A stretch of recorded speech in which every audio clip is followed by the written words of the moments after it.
Welcome to Black Spring on this Wednesday, Summer of Descent. I'd like to thank everyone who was able to attend the live stream on the First Amendment and the former technocracy. Shout out to the patrons, Derek C. Williams, Killer Whale Channels, the Angel Muniz Variety Show, and Sandy K. Also, shout out to Chrysler Imperial H for all that you do.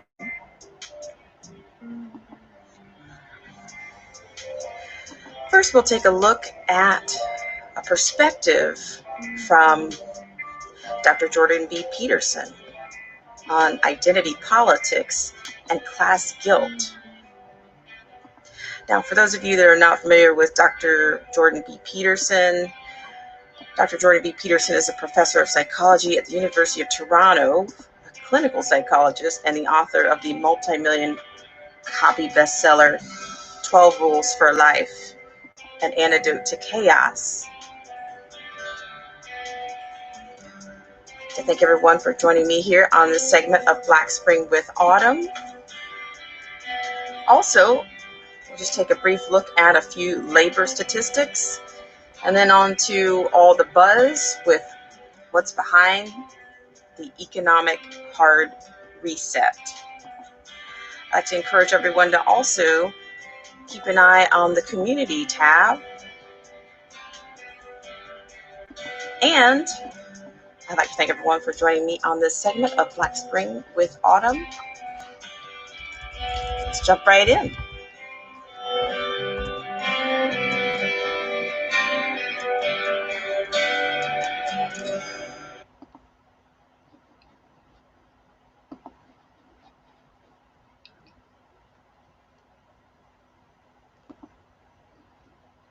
Hi, everyone. Welcome to Black Spring again on this Wednesday. Shout out to everybody that's come in early. Everybody's chomping at the bit here. Shout out to Killer Whale Channels. Shout out to Jeff B. Shout out to Chrysler Imperial H. How are you doing? Thank you so much. Thanks so much for all of you being here. And also, sorry, I'm having a little bit of a malfunction here early on my end, but shout out to everyone that's in the stream. And as always, this has to be embedded in the streams from now on, that you please be sure that you're subscribed. I think we talked about a little bit yesterday about suppression on the platform, and these are just small things that we can do to, that's something that I deal with when I visit other content creators. I notice that I've been unsubscribed, so I have to go in and keep resubscribing and make sure that my subscription or the notification bell is on. And bonsoir, Camille.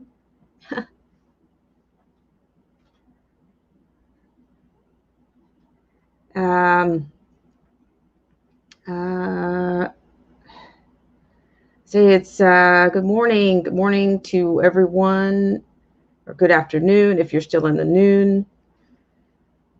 If you're in the evening, wherever you are, thanks so much for coming in. I really appreciate everyone for being here. And let's see. It's a little bit of technical difficulty getting set up in the morning. Do you like? Yes. Yes, there is. There always. I'm trying. I think what I'm doing is I am piloting some new ideas is what I'm doing right now. And there's going to be some changes to this format, and hopefully for the better. So shout out to you, Chrysler Imperial H. I really appreciate everyone as always. So I will be working those kinks out. So I appreciate your patience on that, and I'll just keep working at it. Let's see, who else do we have? I'll make sure I didn't. Jeff B, it's been a lifetime. I'm so glad you could come in. Let me know if you guys can hear me. So yeah, I appreciate you guys for the patience on that. Just FYI, I do all of the tech. I do most of the tech on my own. I of course I my background informs some of the most of the things that I do. Thankfully, I'm thankful for that. I mean, thank a teacher, a music teacher somewhere. That's what I say.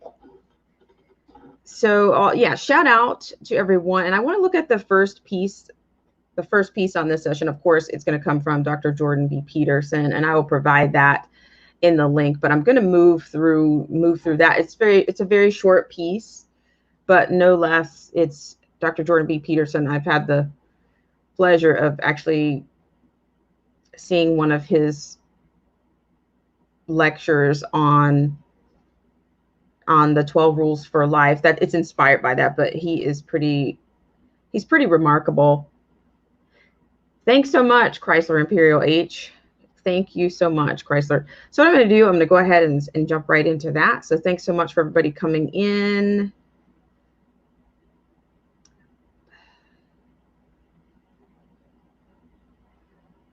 And for Camille, let's see, you're in the afternoon. No, I think maybe I've got my time zones a little bit off here. So we'll go ahead and start with the Jordan B. Peterson piece. Here again, as I mentioned earlier, Dr. Peterson is a professor of psychology at the University of Toronto, clinical psychologist, and the author of the multi-million copy bestseller 12 Rules for Life. And he did a tour, which that was the event in which I was able to see him in action and what he actually brings to he's not just some people may, he's not some quack. I think he's gained a lot of, it's a lot of what people might call common sense. There's clinical message, but he also translates it so that us non-clinical listeners and fans, we can get a similar message or a better. So it's, some people are like, they may put him in a class of an elite, but I think he's talented enough to reach many people. He's able to reach many people with his message. So with that said, I will move on. Apologize for that. Yeah, that's one way to indicate that the economy is the gears are starting to grind on the economy. When you're starting to get your robocalls. How about that? How about the robocalls to bring your economy back in? No shortage on those, huh? All right, so on to the JBP article. Now, the article is entitled Identity Politics and Class Guilt. Now, this was written by Dr. Jordan B. Peterson. I'm so glad that he is back in action. He's had some tough times, some health issues, and I think he's coming back around, so that's great. But he's been battling leftist ideology and cultural Marxism for a long time. He's made many comments on many of the ideologies prior. He's written many books. So I'll go ahead and start. So here, I'll try to get through this, and I'll definitely leave you the link for this in the description box, or I'll put it in the stream. So one of the most awful elements, I think, is the idea that individuals should be defined in terms of their group identity at all. This is one of these weird inversions that's so characteristic of this chaotic state that we're in. When people originally started fighting against unfair discrimination, the initial idea was to eliminate the proclivity for people to be categorized according to their identity group, because that was interfering with everyone's ability to view them as competent individuals. But that got flipped, probably in the 70s, after the Soviet state so self-evidently was revealed as a catastrophe. That got flipped so that the world was turned into one group against another, a power struggle from one group against another. And then the social justice warrior types and the lefties Even the Democratic Party started categorizing everyone according to their ethnic or sexual or racial identity and made that the canonical element of their being. That's an absolutely terrible thing to do. In the Soviet Union, when that happened, they introduced that idea along with the notion of, quote, class guilt, end quote. So, for example, when the Soviets collectivized the farms, they pretty much wiped out or raped and froze to death all of their competent farmers. They called them, quote, kulaks, end quote. And they attributed class guilt to them because they were successful peasants, and they defined their success as oppression and theft. They killed all of them, pretty much shipped them off to Siberia and froze them to death. And they were the productive agriculturists in the Soviet Union. And then in the 1930s, in the Ukraine, because of that, about 6 million Ukrainians starved to death. The Soviets were big on collective guilt. And all of these things you hear about now, like, quote, white privilege, end quote, for example, are variants of collective guilt. I pick your bloody identity, whatever it happens to be, and then I make you guilty, a guilty member of that category. And then you and the rest of the guilty members of that category are judged as a unit. It's murderous, pushed to its extreme, and we've seen that many, many times. Wow. Thanks so much for joining me on this segment of Black Spring with Autumn. Talk about nothing new under the sun. Because I see everything that we're seeing is just about, if you know even just a little piece of history, then we've already seen these types of ideologies, and we've seen other nations and other governments fall to the same types of ideology. It's just that I think I've said before that here in the States, I think most people think that we kind of operate in an ahistorical manner because we are still the youngest nation, and we haven't experienced that type of fall or decline. But some people say it's inevitable. And then that kind of brings me to the piece on that we'll get into later on the hard reset, if you will. Shout out to everybody that's in the stream. Oh, shout out to you, Jeff Guillaume. Nice to see you. I see lots of people in, so I'll go ahead and do a couple of shout outs now. Derek C. Williams, he says he's late to the party.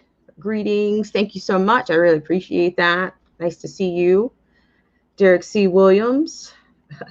I love your disclaimer. You're here from the alleged birthplace of freedom in Philadelphia. All right. Shout out to the Angel Muniz Variety Show. Thank you so much for coming in. Put a few of these up on the stream. Shout out to Chrysler Imperial H. He says, remember everybody, when entering the room, hit the like button and show your host support, or the dislike button. Right. It's a part of the channelytics, it still gets the buzz. It still gets the meter running, if you will, whatever you can do to turn the gears. Shout out to Ruth's Truth. I'm going to get that together one day. Thank you for coming in, Ruth's Truths. And shout out to Being Marilyn Gale. Thank you so much for coming in. It's nice to have you in the stream. Let's see. Here we have. And shout out to Jeff Guillaume. Shout out to, let's see, did I get everyone? I think I have everyone here. And Derek C. Williams says Webster Dictionary has a change coming due to, quote, persistent emails. Racism is the word being changed. Tampax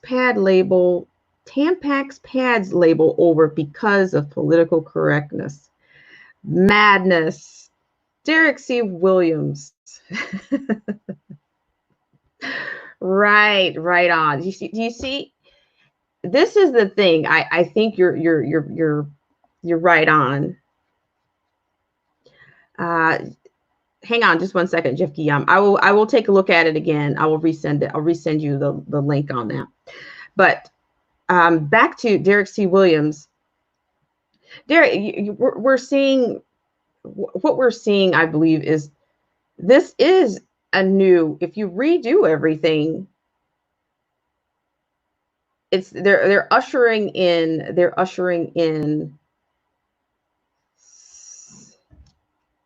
we're witnessing the ushering in of these new ideas. But where are these ideas coming from? Is it a subconscious?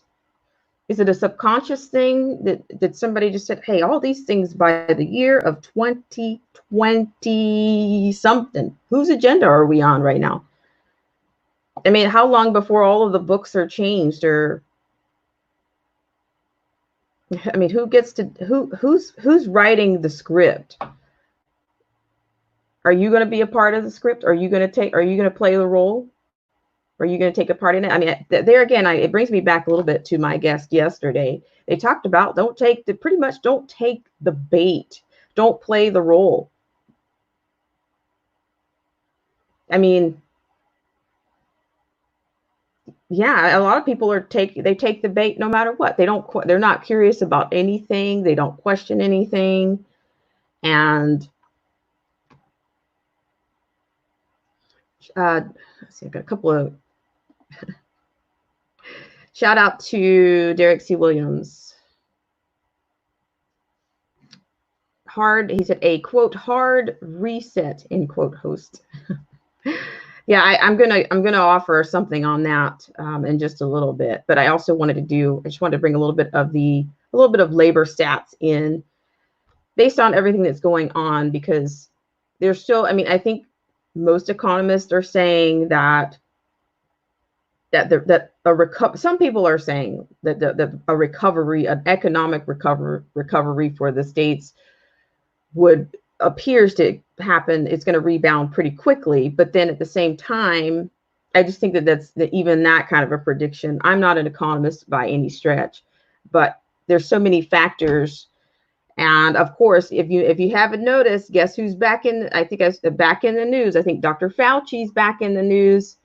Okay, so here's the deal. I guess the pandemic took a mini vacation, and now we're back to they're concerned about the pandemic. The cases are double, triple. Got triple cases coming up again. So that'll be interesting, right? That'll be interesting, no less. And Chrysler Imperial H says the political correctness is starting to drive me batty. Derek C. Williams says definitely not unconscious. Derek C. Williams is card-carrying conspiracy theorist and hardline contrarian. And Chrysler Imperial H says too many people are drinking the Kool-Aid. I think they're kind of ripe. They're ripe for the taking, unfortunately, Chrysler Imperial. I see, but I will tell you the biggest influence I've seen is that they've done their job well. I think when it comes to these millennials, they have done a number on these kids, and I just don't know the kind of demoralization and the kind of destabilization that they've done. It would take, I mean, just if you just come away from a hard reset. Well, I think the hard reset is something twofold that they're talking about. They're trying to reset society as well as economics. So here again, I'm already foreshadowing, and I don't mean to do that, but I think that's the point. That's the plan. And unfortunately, we're not in the driver's seat, but I do think that, of course, there's going to be some things on the way that they didn't anticipate, and it's already slowing them down. It's already slowing them down. So here we go. Derek C. Williams. I'm going to open this up in just 1 second here. I'll put out the I'll throw in the stats on the labor stats really quick, and then I'll open it up here. He says, I will never, this is from Derek C. Williams, shout out to you, I will never yield to political correctness and loving to wear a face mask. More news is coming out on that. Thank you so much, Derek C. Williams, and thank you so much for sharing and always keeping me on my toes. I really appreciate that. Thank you so much. Let's see. We have Miss B. Town Hester. Hello. How are you? Shout out to you. Shout out to the mods. Shout out to everyone that's in the stream. Also, I appreciate that if you guys let me know that you were here, and I guess it's kind of a sign the book kind of gesture if you come in. Appreciate it. Let's see. Derek C. Williams says, agreed. Got people under 35 in their hip pocket, which is why I go so hard to give Damaris, Ron, Paul, Cynthia, McKinney, and Dr. Claude Anderson. Great. Keep going. Keep going. We need that framework, and we need these kids to start reading. We need some self-education to happen. I really think that's probably, I think that's an antidote to chaos, and not the rose-colored glasses version of whatever. Just read. And I hate to say, I mean, as a musician, I'm a purist, but when it comes to history, you kind of need to get as close to, you know, as far away from the propaganda as you can. And I think that's what's happened. You know, I mean, as a former professor myself, I mean, it wasn't a worship platform for me. It wasn't a time to indoctrinate students. It was more about, here, I'm going to give you the information. I want you to read it and come back with your own perspective. It's not about me. It's not I don't need an echo chamber for 2.5 hours on Tuesday evenings. That's not what I'm looking for. Especially in the arts. It's subjective. So yeah, with that, there's a tangent for you. But here we go. Shout out to Miss B Town Hester. This is, I really appreciate you, Derek C. Williams. I really appreciate you. Like I said, I'm working. Working. And the more time, the more you go along, you realize what you don't know. And I think that's something that I'm learning. I have a collection of experiences, but there are more experiences to be had. And that's some people that's scary. And then for some, it's exciting. So we'll see what happens. Let's see. So Chrysler Imperial H, he says, I had to wear a mask today under protest. Had to go blood work done for medical appointment I got coming up with my doctor. Yeah, Chrysler, I know about that. It's so sticky. It's so sticky that it's almost, to me, it's a reminder that it's kind of a suppressing thing, I think, also to wear the mask. But I mean, I'm not sure. I won't do this. Is not a health conversation or a health engagement, but I understand. We do what we have to do. Derek C. Williams did a video yesterday, and that KGB agent broke down something lovely, how you destabilize a country. Right. That process can be applicable to, quote, racial, end quote, groups. Excellent.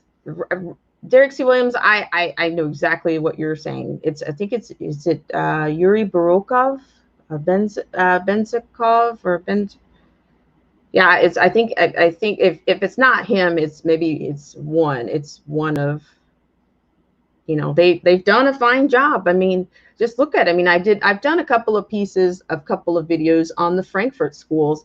This started in the 1960s. They wanted this whole class struggle. They wanted to bring this whole class struggle, and somehow they were, I can't remember the surrounding climate that kind of slowed them down. Maybe it backfired on them, but they've certainly infiltrating the schools with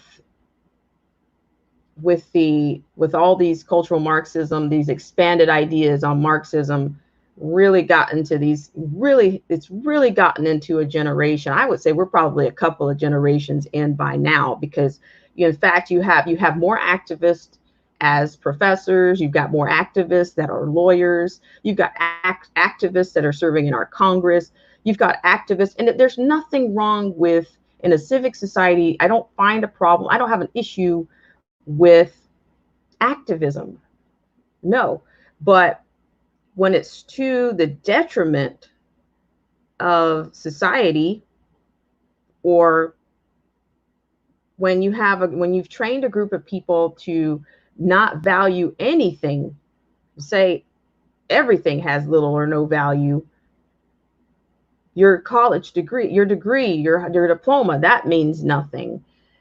All social constructs mean nothing. These are all theories. These are all theories that they championed. They were successful. I mean, you've got Yuri Bezmenov. Touche. Right on, Derek C. Williams, very astute. Derek C. Williams says activism from the bench. Judge Napolitano says not good, and I agree.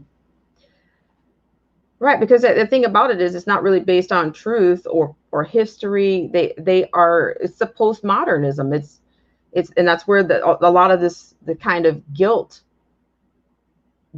comes in, because it almost says, okay, subscribe to throw away all of your values and take up your guilt on many, and they're not just using it on one, they're using it in every single construct. And I think it's very offensive. I mean, and I'm going to move on to the next point here so that I can take some interactions from you guys, which that is one of the best parts of the show. And yeah, it just, they've totally, I think, because you have all these isms, okay? You have feminism, you have, you have a buffet of ideologies. You have racism, feminism, transgenderism. You have, I mean, I could probably go on. You can have xenophobia. You've got all of these, the word salads. They come up with these words to deconstruct and to highlight all the disparities, or like that they create these social protection groups with these ideologies. And that's where the fight is. And I do agree with something that I heard yesterday, that I'm not sure what the next social protection class is, but you probably better start running. I think it's going to be the sick. I agreed with somebody said it would be the sick, and I agree. And what else what are we dealing with right now? We're dealing with a pandemic. So, the disabled, the ill, those people are going to be exploited for whatever. And I can't deal with a socialism, the stepping stones of socialism. I cannot deal with politicians, with technocrats, or I can't deal with people using minorities to push their agenda. But I really think it's unfortunate, because I think many people don't know what they're fighting for. They don't have a clear agenda. I even believe that, I think, what was it, Bobby Seale was a former Black Panther. I believe I think he's been quoted, I'm paraphrasing this, so, get your fact check book out. I think he was even quoted as saying, like, look, where's your guy's agenda? He's a former Black Panther. I think he served as a mayor in Oakland. And where's your agenda? Yeah, we see all the signs, we see all of these things, we see all of that, but not to say that I'm subscribing to the activism, the complete activism of the Black Panthers. That's not what I'm saying, and it's a shame. I think I even have to say that, but I'm going to say that. I'm just saying he has a point. Even in the 60s, 70s, there was still a proclivity of set an agenda, make it clear what you're fighting for. Make it clear. Don't black out your screen and get up 5 days later and say, oh, everything's still the same. Don't just do it because some celebrity is doing it. You know, I've seen celebrities on the streets that I haven't seen in years, and all dressed in all black. Some of them that have complained, that have said that they've been off the scene because of some type of illness, but all of a sudden you're out there carrying on, promoting people to destroy their own neighborhoods.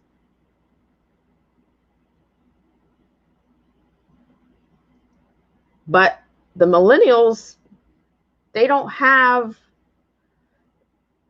there's been a number has been done on them, and the parents don't see, I think the parents don't see what's happening. They don't see it. They spent a lot of money for college, and they've got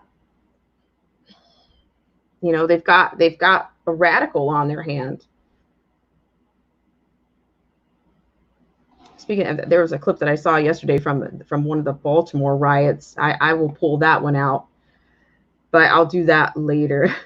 But let me go on here. I'm going on to a rant, and maybe I'll break this up in just 1 second. So thanks so much for everyone for tuning in. So just a bit on the Economics Daily. So according to this report, this comes from the U.S. Bureau of Labor Stats, that 9.0 million people not in labor force but want a job in May 2020. So according to this, in May 2020, there were 101.8 million people who were not in the labor force.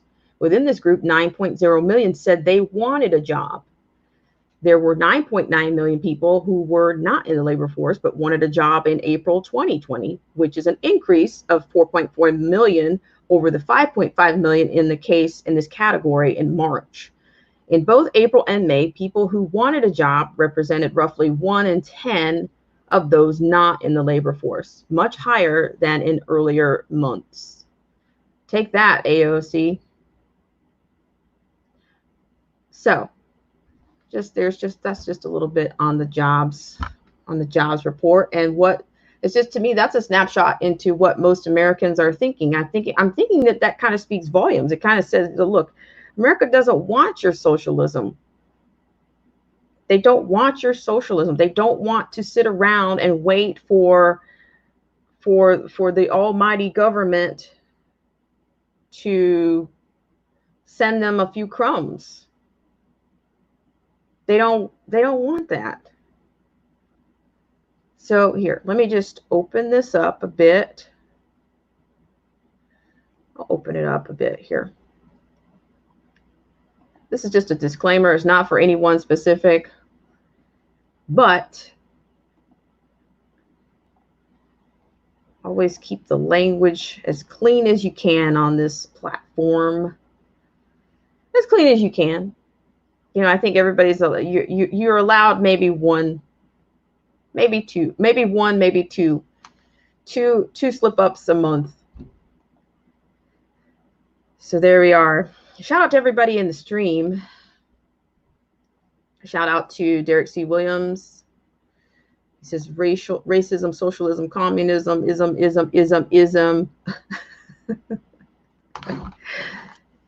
And it's amazing that I went to college, but at times I'm thinking that I could have learned. I think here again, I do say I'm a collection of my experiences, but I'm not convinced that I didn't put the pieces together a little bit better when I got out of school.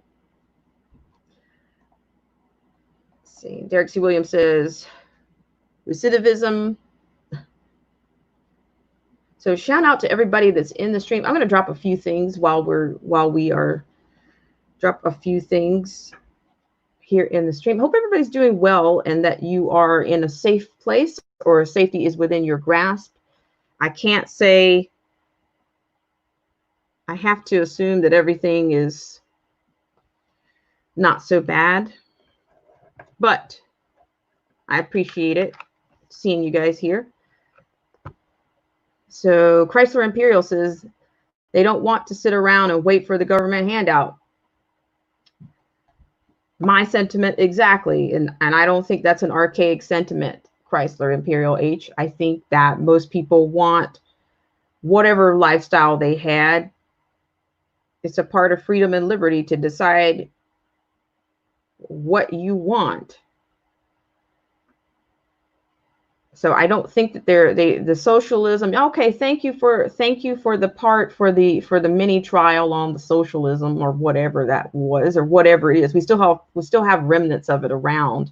Now don't get me wrong, the pandemic, it affected a lot of people in the worst way, and that means that it ended unfortunately in fatalities for many people, and some people were more vulnerable than others.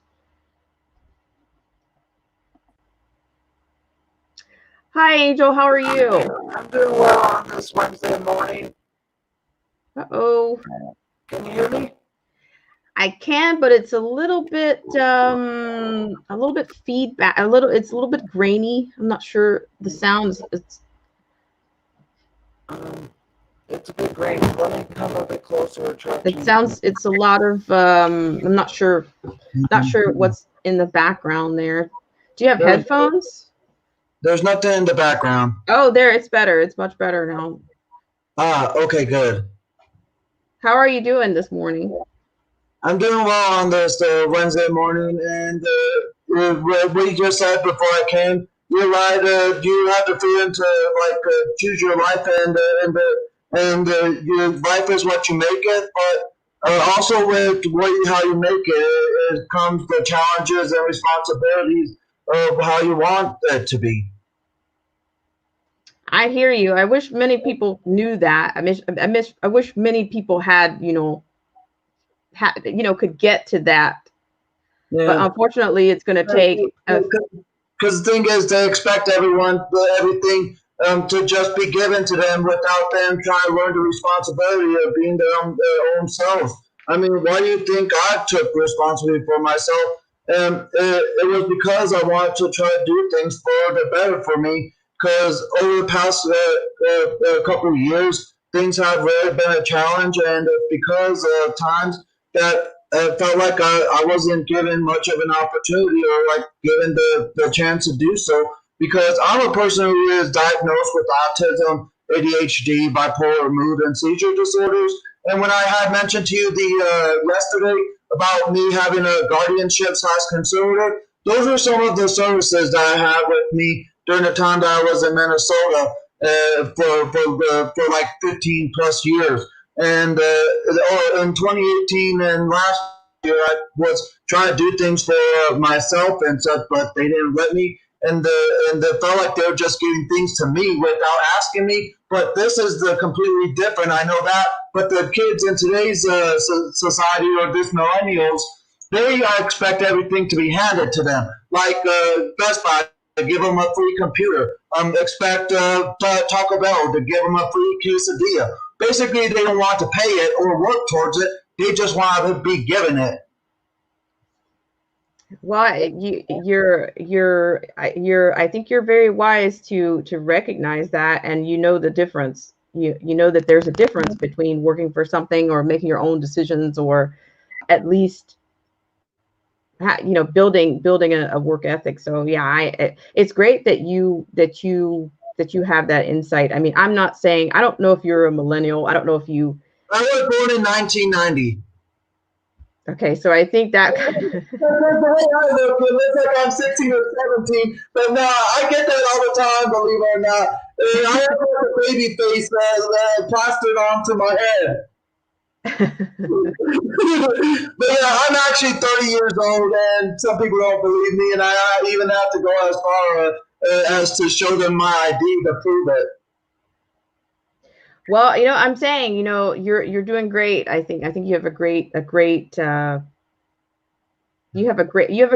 greater outlook on what you've done and what you've seen, and maybe even where you're going. You've got enough perspective, I think. So I think you should just keep doing what you're doing, and when if it doesn't work, then you reassess and you come back with something else. I mean, yeah, because for me, because I'm pretty sure we've all been this way. Basically, there's a period of something where you get so fed up with it that you are like saying enough is enough, and that's what it was with me in 2018. Where when when my social worker and my guardianship were not giving me the chance to do things for myself and for the better, that's where I was like, well, you know what? I've had it. And during that time, I knew that I was going to face so many challenges. But you know what? Hey, it's a good challenge, because how are you supposed to make it in your life if you don't face the challenges or obstacles that come your way? I mean, are we just supposed to go at a dead end and just stop right there? You're basically giving up on yourself, basically. And when you give up yourself, you're giving up on your life, basically. well, it looks like you've had some great mentors, and you've got life experience. So I think you should just keep going, and Yeah. and like don't here's my tag. Don't play the role. Don't read the script. Don't read anybody else's script. You just get your own concept and your own framework together. And Yeah, make it your own. yes, that's beautifully said. So yeah, I really appreciate that from you. And yeah, thanks so much for coming on. I think, were you there yesterday? Yeah, it Or was.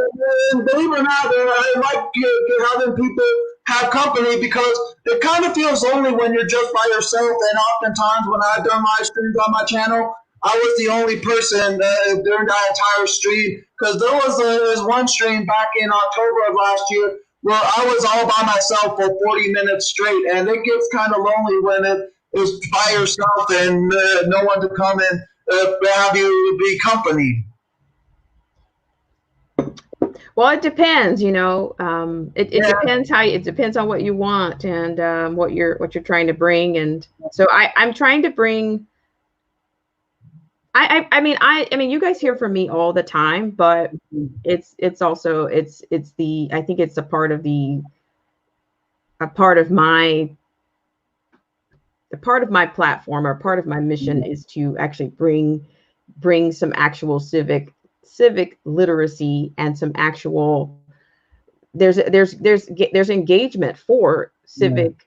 There's civic engagement out there, and most people don't realize that it's there, or they haven't either been introduced to it, they either haven't been exposed to it. But I think what we're going to have to do, I think, is we're going to have to reclaim whatever power that we have, and we're going to have to become involved in our communities individually.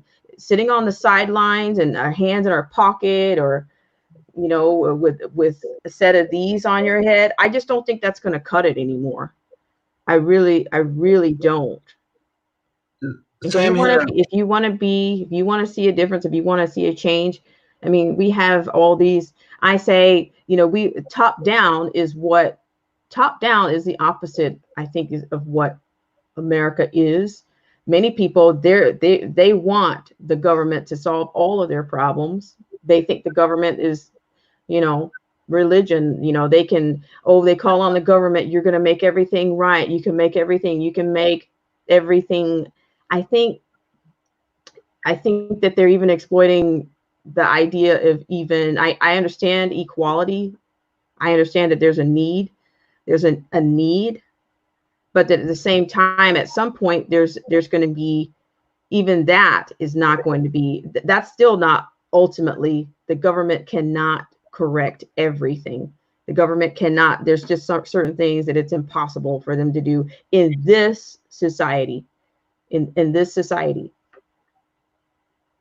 And even if there was like some form of equality act in place, that wouldn't stop the people from trying to get more. Because take for example, if reparations were in place for blacks and African Americans, that wouldn't stop blacks and African Americans from wanting more. They would try to like go even further of trying to get like bars of silver or bars of gold, because even if they got like a reparation check every month, that wouldn't be enough for them. They want more and more, because if some form of like policy was in place to help that part, that wouldn't be enough for them. They'll keep on wanting more and more and more, and until there's nothing left for the government to supply.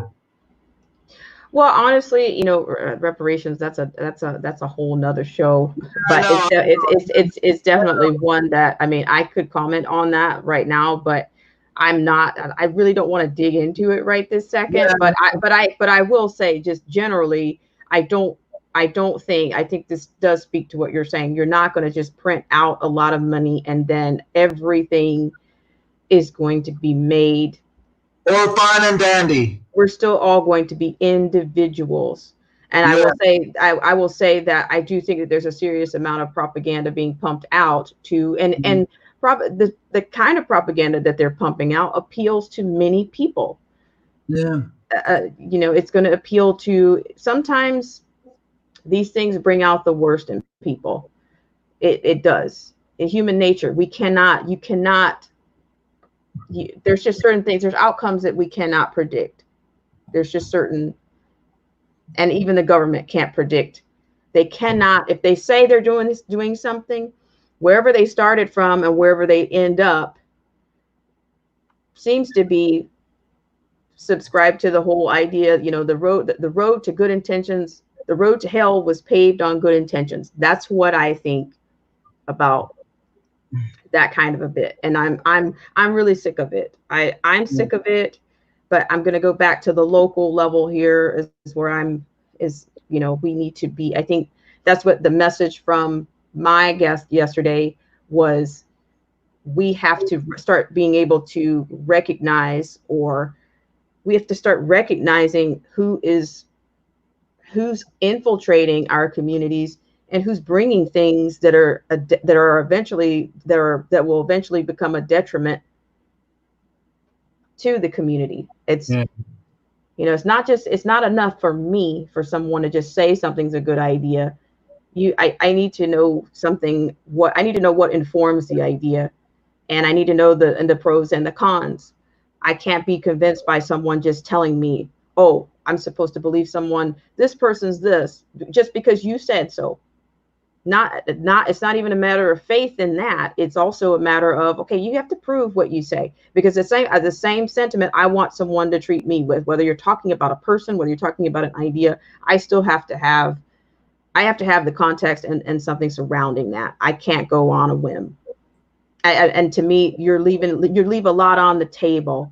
And I think a lot of people just don't.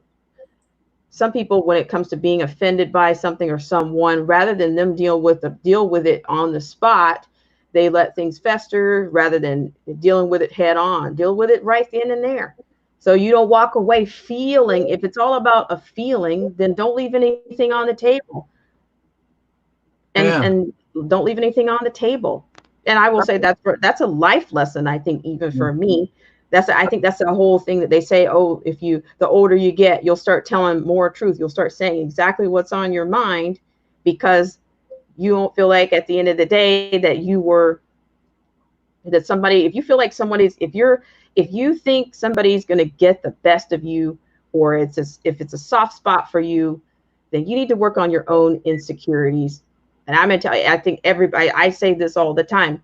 I can't be responsible for other people's insecurities, because you know what? I have my own. I have to work on my own. Work on your individual insecurities, but don't blame somebody else. Don't call it something else, and don't blame somebody else because you haven't worked on you. that's just where that's my tag on that. I really appreciate it for you Yeah, coming. no problem.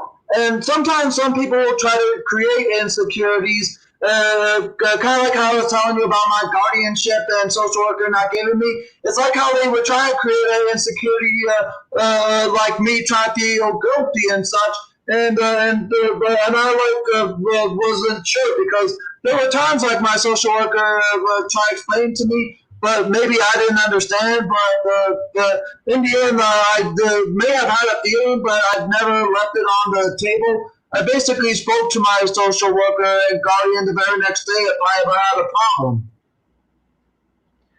Well, I would just say, Angel, just be strong, be strong in who you are. And, and just, I'm a big proponent of self-preservation.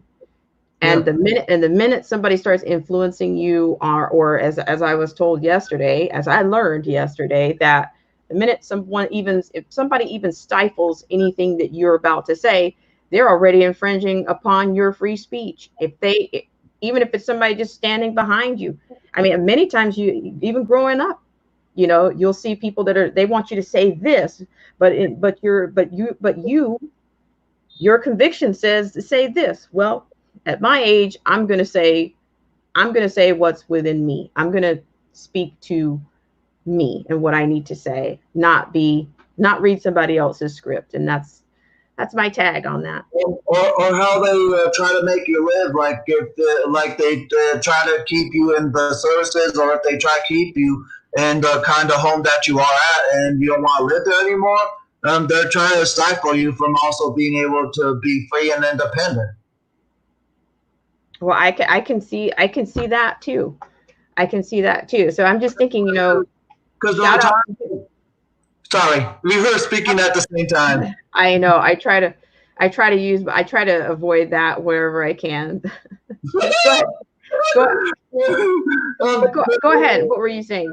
Because there were times that I wanted to make changes to my services, or try to have things be figured out. It was almost as though they never wanted to even budge at all, and they just wanted to have me continue keeping it the way it was. And by 2 years ago, when I was fighting for my restoration of me being my own guardian, which I ultimately won on January 2nd of last year, my guardian was against me doing it. Like, she was like the defendant and I was the plaintiff. Because she was trying to defend to keep me having a guardian, and I was fighting for me to be restored so I can be a free man. Well, I think you should, continue to follow your instincts, and just keep doing it, and just stay, and if you think it's an issue of you want to remain in control of your freedom, and I think you should protect that, and you should continue to. Because I just want to try to live a normal life like everyone else. I've been in services for 15 years, and I was able to finally get a job this year, which was my first ever real paid job in my entire life. And the last job that I had was back in 2012. So 8 years unemployed, man. And I just want to try to make things for the better, to where I can be a normal human being, be independent, make my own living, and probably find the love of my life someday. And it's just I've been want to try to make things as freely for myself, and that's why I did what I did. Well, that's really inspiring, and congrats to you for standing up for yourself and for your future. But there have been some people in my life, and like a couple of my family members, where they have said to me that the world does not revolve around you. Well, it kind of does, but it's your own world that you're creating. Because the world as a whole, no, it doesn't revolve around you. It's not Planet Angel. It's not Planet Autumn. It's planet Earth. But your world is what you create of it, what your galaxy is, and what you want it to be like the what your solar system wants to be. Basically, your world is how you create it, like your life, basically. Yes, I can see that. I can see that. It's pretty clear. Because because if the world does not revolve around what you want to make it, then whose world is it? Basically, is it a world of sadness? Is it a world of fails, or what is it? Because we make our own worlds of how we want to be by creating our goals, creating our dreams, and going after what we want by doing what is necessary, like going to singing courses if you want to become a record labeled singer, or going to acting courses if you want to become an actress or an actor. It all depends on what you want to make in your life. You just need to make the world of what you want it in your own self. Well, I can certainly see that, and it sounds like you are a lover of independence and freedom. So, I think you should definitely. I think you're on a good path, and so yeah, I appreciate that. So, thank you so much for coming on. It's always a pleasure being in here, and maybe one of these days you could try to get to know more about me bit by bit. I mean, you already know what I went through, but there's more than that. Right. I'm sure as time goes on, I really appreciate it. So, yeah, every time, and I enjoy being up here with you. Yeah, well, I appreciate it. I really appreciate it. I'm going to do a few more. Thanks so much, Angel, for coming up. I really appreciate that from hearing from you. And shout out to everybody else in the stream. Shout out to Crazy Chick Sheena. I'm going to read a couple of your comments here. You said, that's facts. It's propaganda. Leftists hating American values. What else can I say, Crazy Chick Sheena? I mean, there again, I think it's about the perspective, the lack. It's you know, I will say, and I've heard this before, and it's been ironic. You know, I hear most of the complaints that I've heard about that people that really that just demonize and just totally tear down, just totally dismantle the view of the country. It's many times I hear that from people that don't have a lot of experiences. I've heard that, and that's not even an elitist thought. It's until you go outside of your own little playground or your own little sandbox, you don't really have. There are a lot of things. There is a lot of freedom here that you don't have in other places.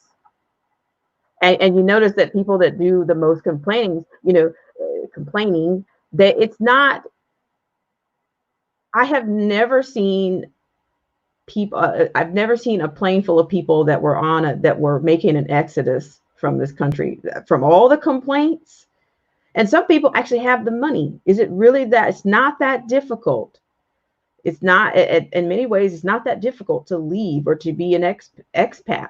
If that's something you really want to do, it's there. It's there. You have to work at it, because you can't just plop into other people's. You can't just plop into other nations without. You're going to play by their rules. That's exactly what you're going to do. You're going to have to play by their rules. But I don't see people making an exodus here, and then they complain about how horrible everything is here, and ad infinitum, and the sky was gray today, and I mean, we all have things, or we all have something that could be better. But does that mean we need to tear everything down? Does that mean we need to tear everyone? We need to tear individual groups of people down? Yikes. But there again, that's why I brought in the whole postmodernism. I think that's postmodernism culture, and it's the perspective from Dr. Jordan B. Peterson, and that's where it's at. I'm going to do a few shout outs now. I'm going to drop a few things into the stream. Once again, I'd like to thank everyone for joining me on this segment of Black Spring with Autumn. So let's see, I'm getting a little bit behind here. Hope everybody's doing well, as always. Shout out to Chrysler Imperial H. Shout out to Derek C. Williams. Shout out to the Angel Moonist Variety Show.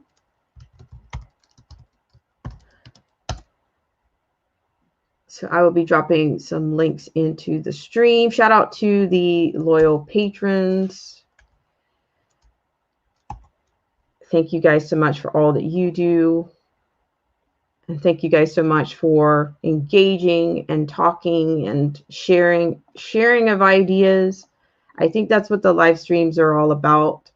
I think that's something that I want to be. It's a place where you can come and you can share your ideas. And then for one, it's not a place in which anybody's asking you to agree.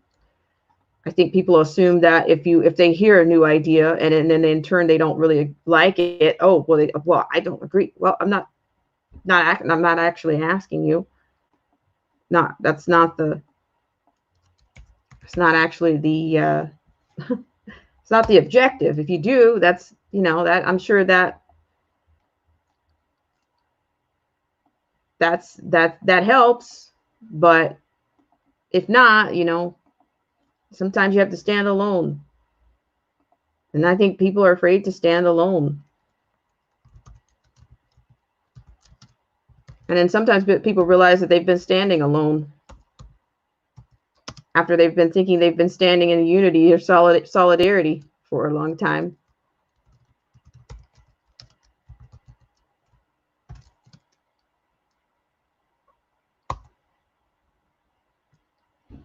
Okay. So I hope everybody's doing well. So shout out to Crazy Chick Sheena. Shout out to the Angel Moonist Variety Show. Shout out to Chrysler Imperial H. Shout out to Derek C. Williams. Shout out to Sandy K. Shout out to everybody that knew. Delacta Camille. Shout out to you from Haiti. Oops. Really appreciate you for spending your time here on Black Spring. Because believe it or not, you guys, these streams don't happen without you, and you are valued on the show. It makes a huge difference. So I'm going to go and check and make sure. I'm just going to check and see if you guys were able to get your if you actually put in that you hit the like button or the subscribe button. And my gosh, dare you share this anywhere?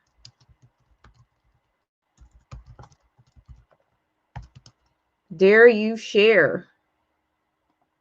As I've talked about suppression, and that also brings me to check out the community tab. Also, I'm also adding some extra things to the Black Spring Rewards member program.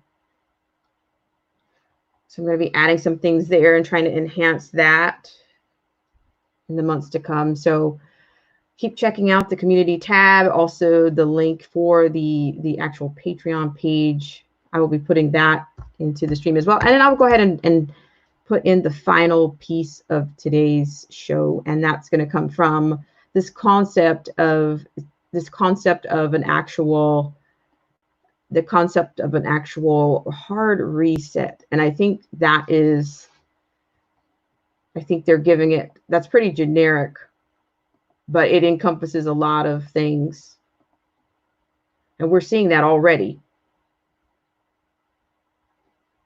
We've heard of the new world. We've heard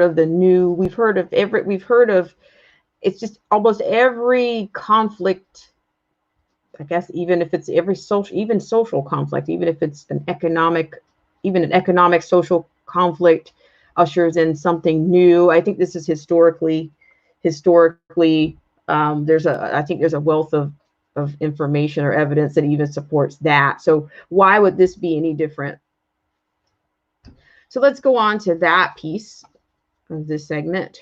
A little conjecture from me, just a little bit. But I'm also going to provide the links for you guys. Okay, now this is coming from the World Economic Forum. It says, now is the time for a great reset. Nice picture. Push the reset the world button. I like that at the traffic light. That's nice. All right, so just a few points here, and this is, I believe, coming from a professor. I think this is his perspective, perhaps. I'm new to this platform, but this is, we can emerge from this crisis a better world if we act quickly and jointly, writes the Professor Klaus Schwab. The changes we have already seen in response to the COVID-19 prove that a reset of our economic and social foundations is possible. This is our best chance to instigate stakeholder capitalism.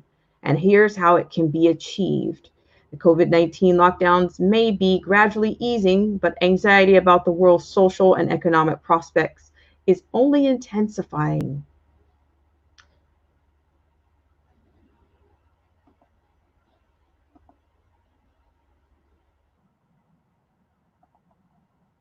Let's see. Uh-oh. Only intensifying here. So hang on just a second. Hang on, guys. It's going to be a few minutes. I need to get through this piece here. And this is the final piece on today's segment. So there's a good reason to worry. A sharp economic downturn has already begun, and we could be facing the worst depression since the 1930s. But while this outcome is likely, it is not unavoidable. To achieve a better outcome, the world must act jointly and swiftly to revamp all aspects of our societies and economies, from education to social contracts and working conditions. Every country, from the United States to China, must participate.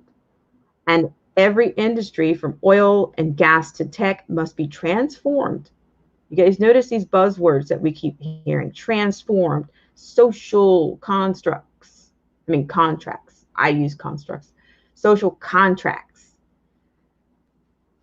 And let me just do that again. To achieve a better outcome, the world, that's another buzzword. The world must act jointly and swiftly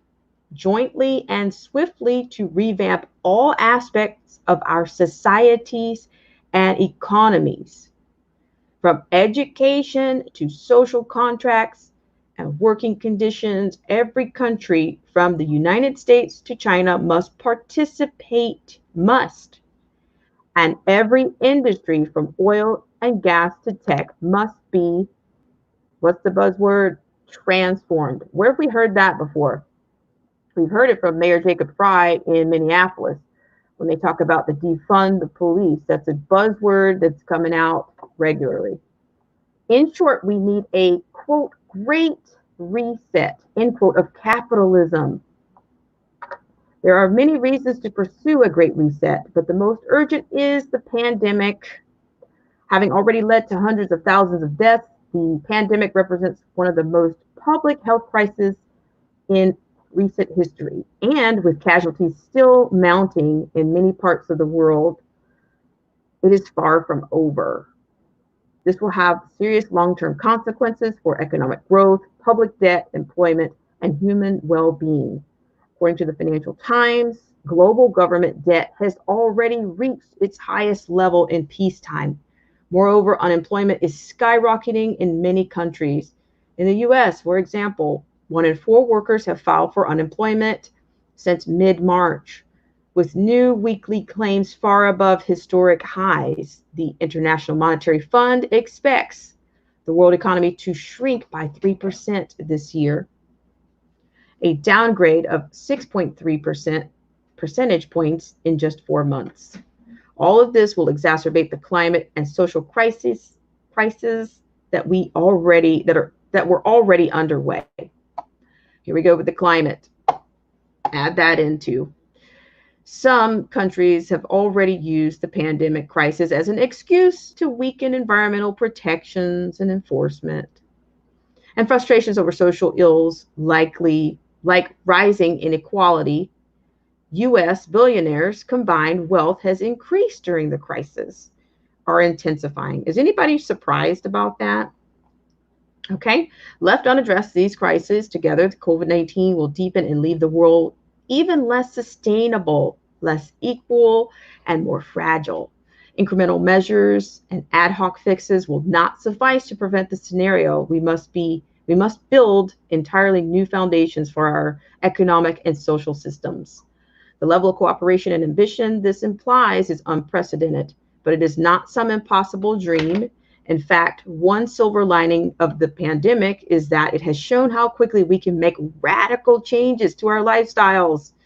Almost instantly, the crisis forced businesses and individuals to abandon practices long claimed to be essential, from frequent air travel to working in an office. Likewise, populations have overwhelmingly shown a willingness to make sacrifices for the sake of healthcare. And essential workers and vulnerable populations such as the elderly. And many companies have stepped up to support their workers, customers, and local communities in a shift towards the kind of stakeholder capitalism to which they had previously paid a lip service. Clearly, they will build a better society. They will build a better society. Clearly, to build a better society does exist. We must use it to secure the great reset that we so badly need, that will require stronger and more effective governments, though this does not imply an ideological push for bigger ones. And it will demand private sector engagement every step of the way. So I'm not going to read the entire thing because I was almost done there, but I just think there's a tone there that is pretty heavy. And I don't think there's anything new. I don't think that there's a new trajectory in that. I think it's more of a globalist. I think it's going to be, they're going to force it. Now, where the US will wind up in that it will heavily depend on the Trump administration, along with the Democrats, and more technocracy.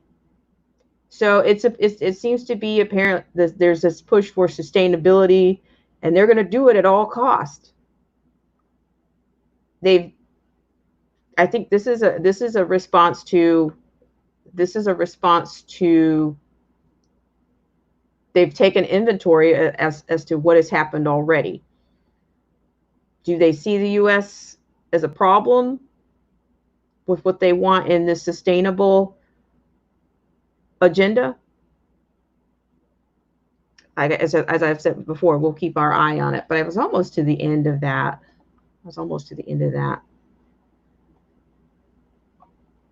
So with that said, I'll go ahead and finish it out really quick. It's pretty wordy, but the Great Reset agenda would have three components. The first would steer the market toward fair outcomes. To this end, governments should improve coordination, for example, in tax, regulatory, and fiscal policy, upgrade trade arrangements, and create conditions for a, quote, stakeholder economy, end quote. That's a tag word. At a time of diminishing tax bases and soaring public debt, governments have a powerful incentive to pursue such action. Moreover, governments should implement long overdue reforms that promote more equitable outcomes depending on the country. These may include changes to wealth taxes, the withdrawal of fossil fuel subsidies, and new rules governing intellectual property, trade, and competition. The second component of the Great Reset agenda would ensure that investments advance shared goals such as equality and sustainability. Here, the large-scale spending programs that many governments are implementing represent a major opportunity for progress. The European Commission, for one, has unveiled plans for a 750 billion euro, $826 billion recovery fund. The US, China, and Japan also have ambitious economic stimulus plans. Rather than using these funds as well as investments from private entities and pension funds to fill cracks in the old system, we should use them to create a new one that is more resilient, equitable, and sustainable in the long run. This means, for example, building, quote, green, end quote, urban infrastructure and creating incentives for industries to improve their track record on environmental, social, and governance ESG metrics.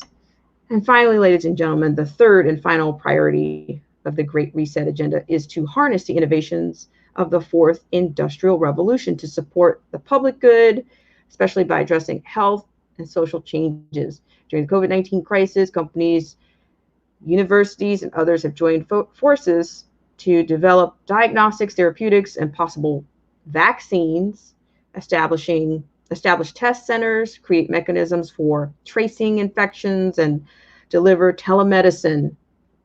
Imagine what could be possible if similar concerted efforts were made in every sector.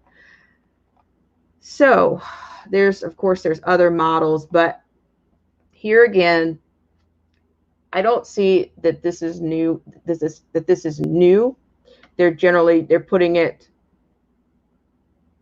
They're kind of giving you an outline of what. I think this is an elite plan. I think they're pulling the strings. We're playing by their rules, and this is what they want. Now, I'm not saying that we're going to all succumb to it. I really don't think the U.S. is going to go for this. I really don't. I don't think that we are. I see, to me, I see this as a left agenda. Many of these pieces, I see all the social, they've added so many of these social components and social protections and provisions for this and this and this, and the government's going to do this. Instead of investing in private sector, we're going to do this, we're going to do this, and wealth tax and I mean, where have we seen this before? This is not original. They're just giving you an outline, what I think is a kind of a fleshed out, if you will, outline. And this is the founder and executive chairman of the World Economic Forum, is Klaus Schwab. His quote, here's the final thing that I'm offering here, says, it's, quote, the pandemic resets are rare but narrow window of opportunity to reflect, reimagine, and reset our world. So that's kind of, to me, that's the big picture. Look who's here. Hello, am I catching the end of it? You did. That was a lot of verbiage, a lot of what I've already seen somewhere else, or pieces, I think. How's it going, old school? Everyone, this is Old School Wolf. If you don't know, thanks so much for hanging out. What's happening in your neck of the woods? Are you guys reading the script over there, or are you beating the pavement? What's happening? I was looking at some news articles, things I'll be talking about tonight on my live stream, and I saw that Antifa has taken over 6 blocks in Seattle. Ooh, my uncle lives there. Yeah, they just took it over. The cops abandoned a police station. I believe the police department is trying to say that they're kind of like working together. No, you guys abandoned the police station. Now the police station is inhabited with Antifa. So I'm pretty sure they didn't remove any evidence. So it's ridiculous. You know, this one, I mean, this kind of justifies the loss of faith in law enforcement if they're going to just randomly give up their police station, allowing all evidence in there to be subject to whoever takes it over. That effectively that can end every investigation they have going on there. But as soon as I read the news that they took over the 6 city blocks, I'm like, well, it's not going to last long, because they're about to find out that food does not just deliver itself. And, right. I saw a tweet by some Antifa member stating, "Hey, we need more food. All the homeless people we invited ate all the food already." They think in socialism food just magically produces itself. Honestly, I really don't know. I just don't think this is going to end well. I don't, especially, I'm going to tell you honestly, in these in the liberal cities, liberal run cities. I mean, we're going to have what the insane run of the asylum. It's already happening. I mean, it's already happening. I mean, I'm just this whole defund the police campaign. I think that they're leaving the door open. If this guy Fry doesn't make a move soon, he's going to have another type of law. I think it's to me, the defund the police thing to me sounds like, okay, we're going to use that campaign to lawless for the lawless is what? Is that what we're doing? Lawless for the lawless. That sounds about right. So because this thing, it materializes out of something that was something lawless, and then we get more. Now we don't have police. We don't have anybody to make anybody think twice about anything. I don't know. It's really kind of sick. Eventually, the majority of the citizenry is going to escape to a place with enforced laws. Yeah. You're right. I mean, I don't know which crime is up. After they burn down all their places of work and they no longer have an income, after they burn down the Social Security office and other government offices, they have no way to claim any benefits. They burn down shut down the grocery stores. No one's delivering to these areas. That you can't deliver to a burned down store, and I wouldn't be surprised if some of the untouched stores are not receiving deliveries right now, and those managers and those owners are figuring out, well, how do we get the F out of here? Do we just leave the food? Do we take the shelves? What do we do? It's very sad. It's very sad. I don't know. I don't know. It's not safe. I mean, was it you that was saying that maybe what was it? Lightfoot was trying to beg the big people to stay in her neck of the woods. Yes, she figured it out too late. That she figured out what protection, like how protection actually works. Do you protect the protected class, or do you protect all the rights afforded to all American citizens? Yeah, I just think that we're all just a hairline away from, like, look, when you turn around, it's in your neighborhood, it's in your neck of the woods. It's like some kind of rash or some kind of rabid craziness that's going on. It's like they're hijacking everything, and without any enforcement, we're powerless. The only thing to keep them off of you is going to be the Second Amendment, right? Is that where the Wild Wild West is about all we've got? Wild Wild West, baby, bring it on. This isn't happening in those areas. That would not happen in my area. The couple, was it last week before that, we had you on. We showed that video of DC. Remember DC? Somebody was looking outside their house, like recording, like, what is going on? Thousands and thousands of people just running down the street, running into people's homes, and they run up his own doorstep. And the dude was just freaking out. He didn't know what to do. He didn't realize that it could all come crumbling down. He didn't realize that he was living in illusions.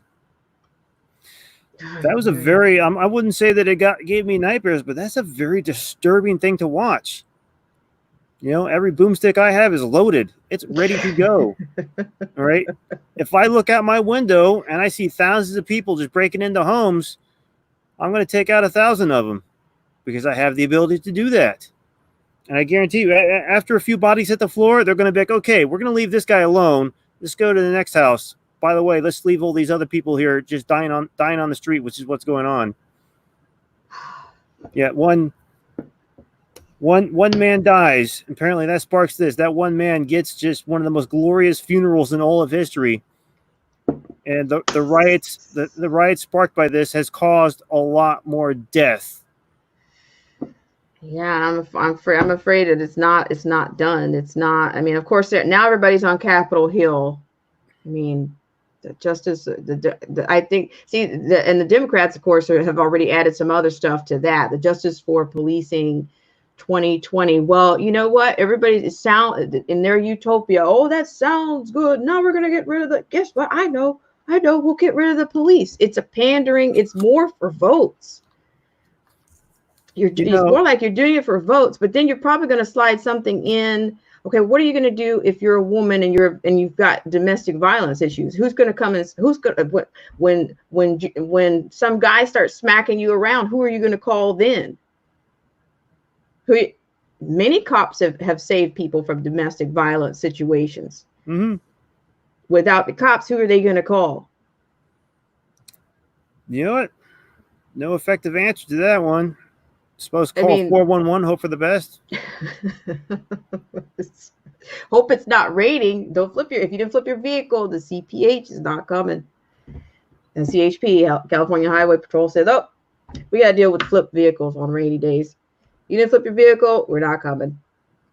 That's what I was told. That's my experience. But hang on, let me grab them. Go ahead.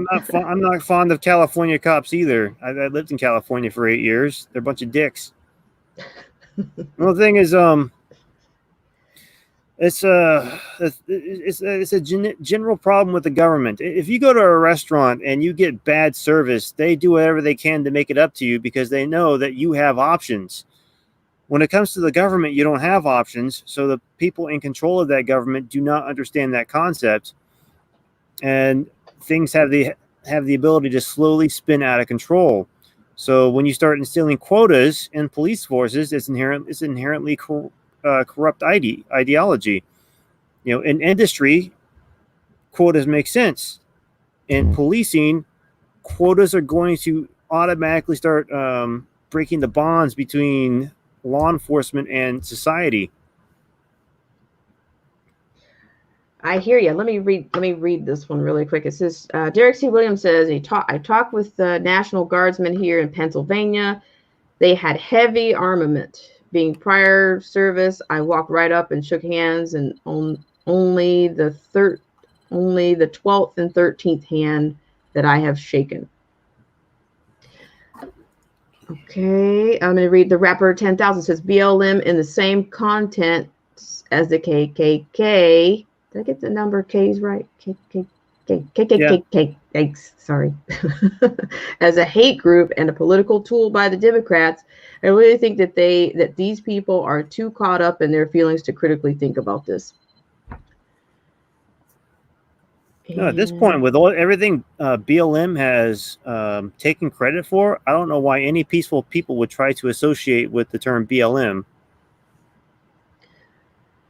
Yeah, I mean, it's pretty. I'm like, well, how long before? Okay, because I'll say the list that they were talking about. They talked about Antifa, and then I think was it Trump that was saying that they were declaring Antifa as a terrorist group, but then and other organizations or other agitators. I don't know if they had some other idea when he made that statement, or what his intelligence is saying about that, or what do they have. But by now, you know, you've got a lot of people that I think they're going to contribute to the takedown of, you know, police. Or I mean, the idea that this conversation is even happening has got the wheels turning on these criminals. Whoa! I gotta watch this every day. They're getting ready to unleash me. You know, it's what happened in L.A. When the Wu flu hit and the LA's like, oh yeah, we're not going to send police to come help you. Crime immediately spiked. That and the fact that a lot of people were out of work, they needed money. Crime was spiking, and you have New York City just going to release all the rioters they arrested because of their stupid bail reform. Yeah, that in New York, I think there are like about 400. I think I saw got out of. We're going to get out based on the bail reform from was it De Blasio? Was that his little pet? Was it his pet tyranny project? I believe so, but see, it's not isolated to them. Ultras are all contemplating just magically releasing all these rioters back onto the street. No charges. Gross. Nationwide wise guy. Nationwide, I'm trying to catch up. I'm not ignoring you. Is this your first time here? Nice to see you. He says this is an agenda to push forward socialism. I think it's kind of a failed agenda to push towards socialism. I think all of this was supposed to be the Hillary plan. Now it's just the get Donald Trump out of office plan. Wow. I honestly, people are about to realize how socialism doesn't work. Like we were just talking about, just talking about in Seattle. You know, you have to be a producer. All of existence is based off of producing. All these people that took up those 6 city blocks in Seattle, the cops shouldn't even be talking to them. They should just sit outside, laugh, and have a barbecue and watch those people get hungry, because that's what's going to happen. So sad. It's like, I don't know. It's an alternative universe. I think some of these people, they live in Black Spring.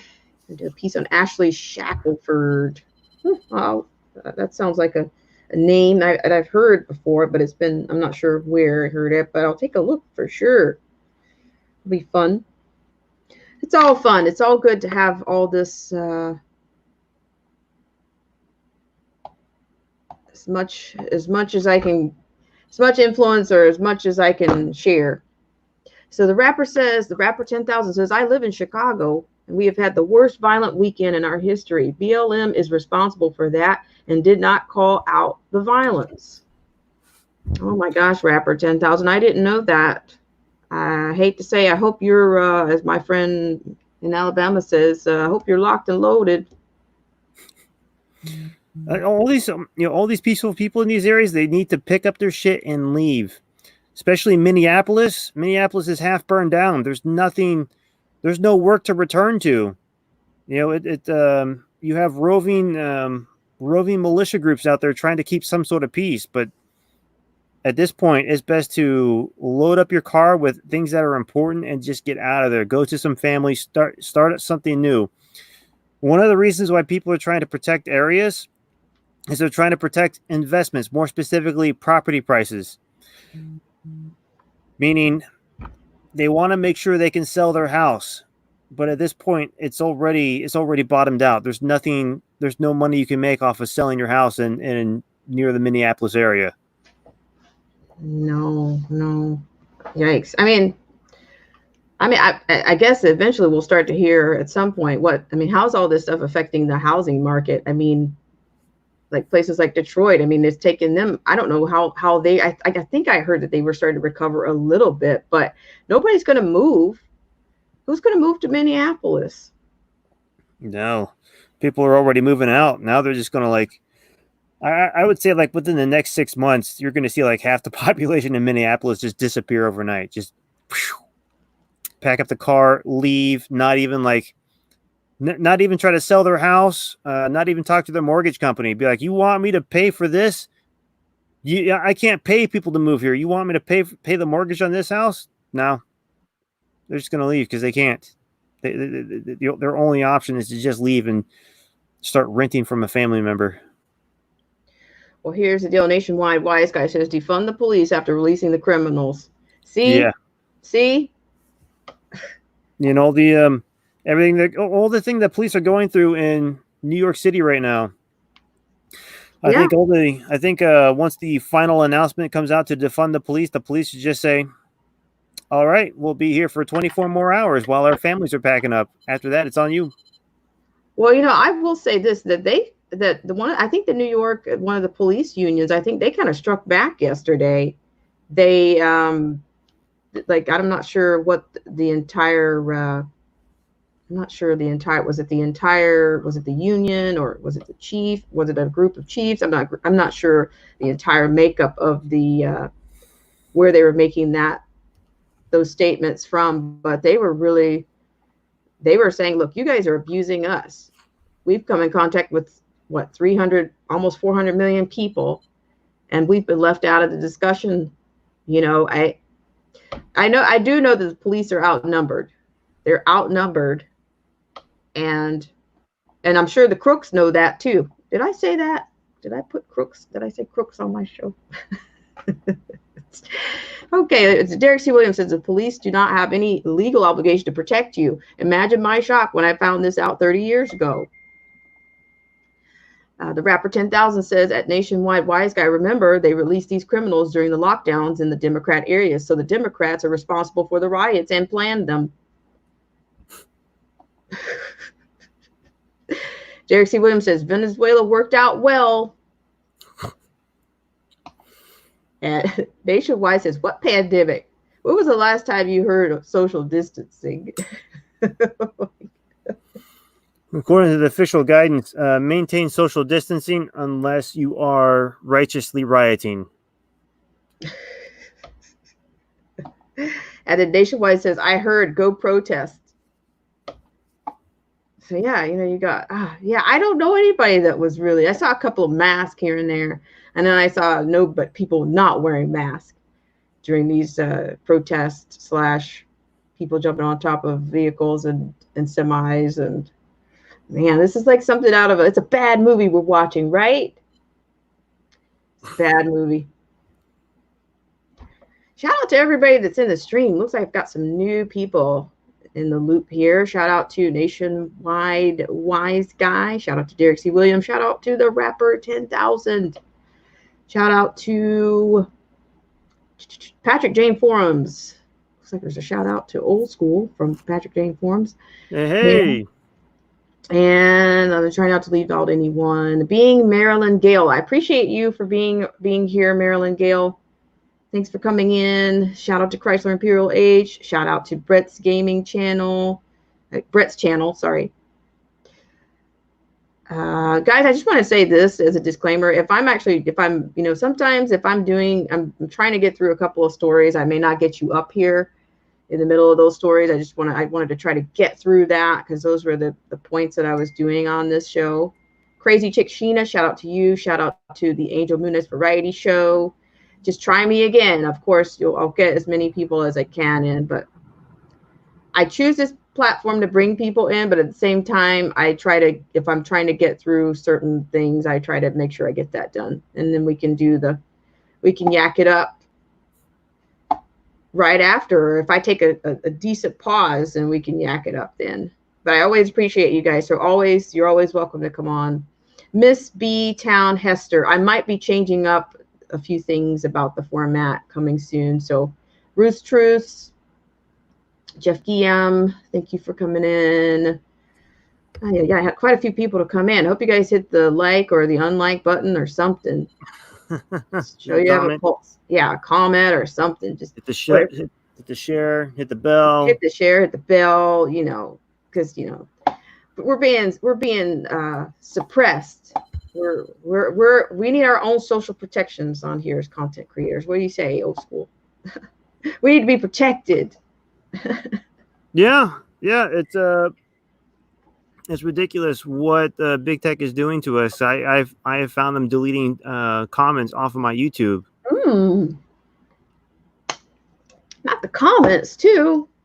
Are they going to blame that on artificial intelligence? Are they all back to work now, or is it just artificial intelligence? Well, theoretically, comments that they're not sure about is supposed to be held for review. Yeah. But if they're just completely gone, that means YouTube is just deleting them. Shout out to Jeff B and Killer Whale Channels. And from Derek C. Williams says, criminals honor wearing masks. They do not honor social distancing. And again, imagine my shock.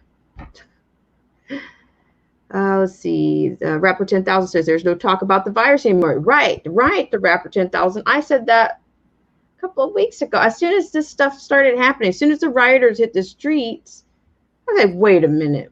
Who's policing this social distancing? Where are the ropes? Where are the 6 feet markers in the streets? Where? And they were gone, and no one. Yeah, they cherry pick this whole thing. And I'm just thinking, but I think I saw Fauci in the headlines. He's already making warnings. Warning. Where's my little sound effect for warning? He's trying to become famous again. He's trying to become relevant again. Yeah, I just don't know. I don't know. It's just too much. It's like, can we get off of the bipolar express? I can't take it anymore.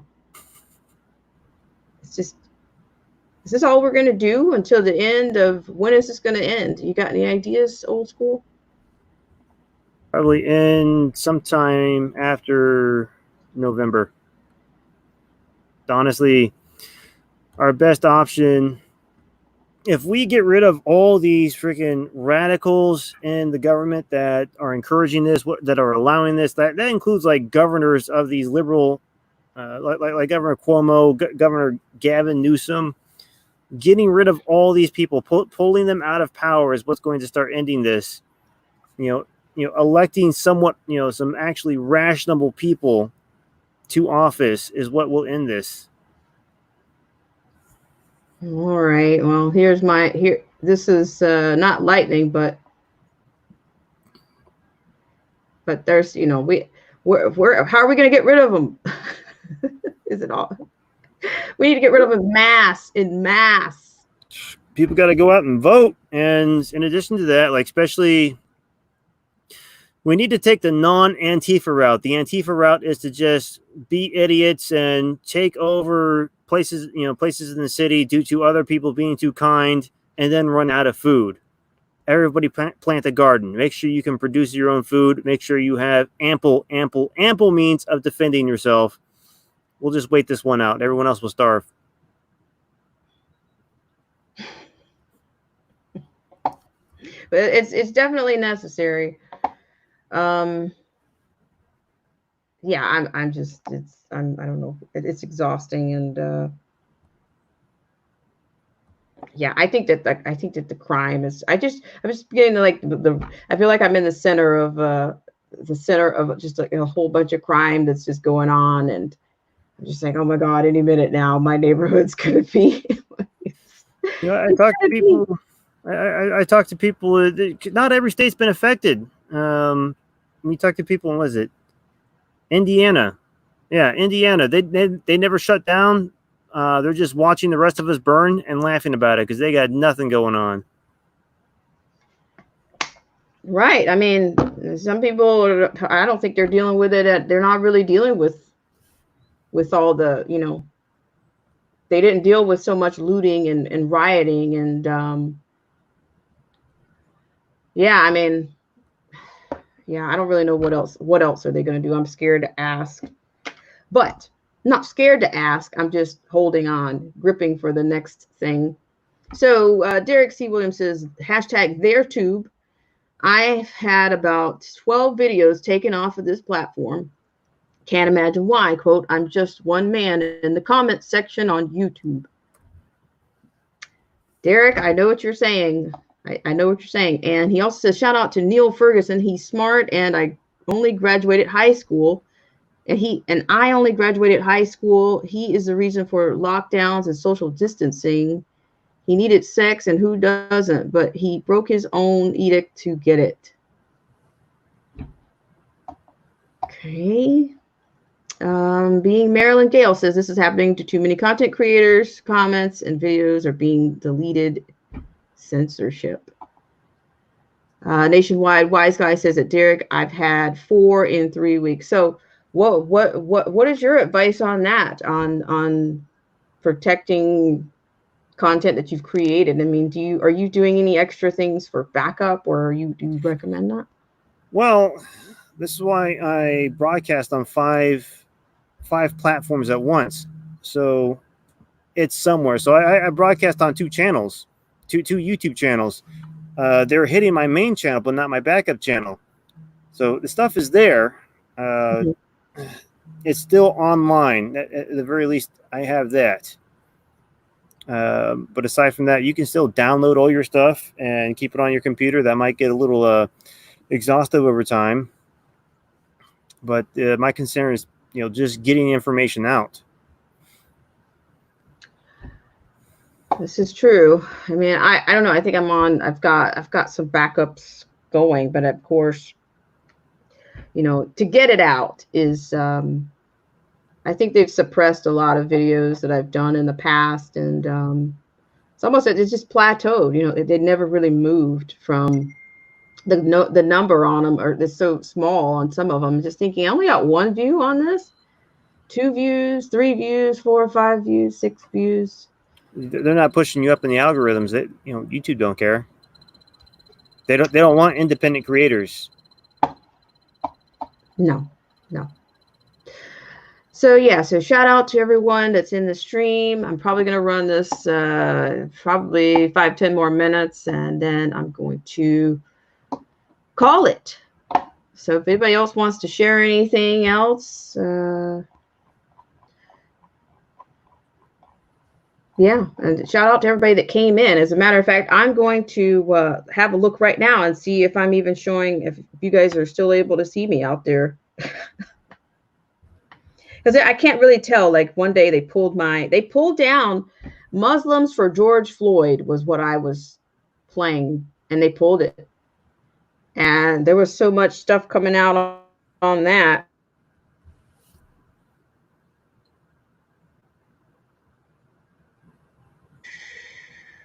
Okay.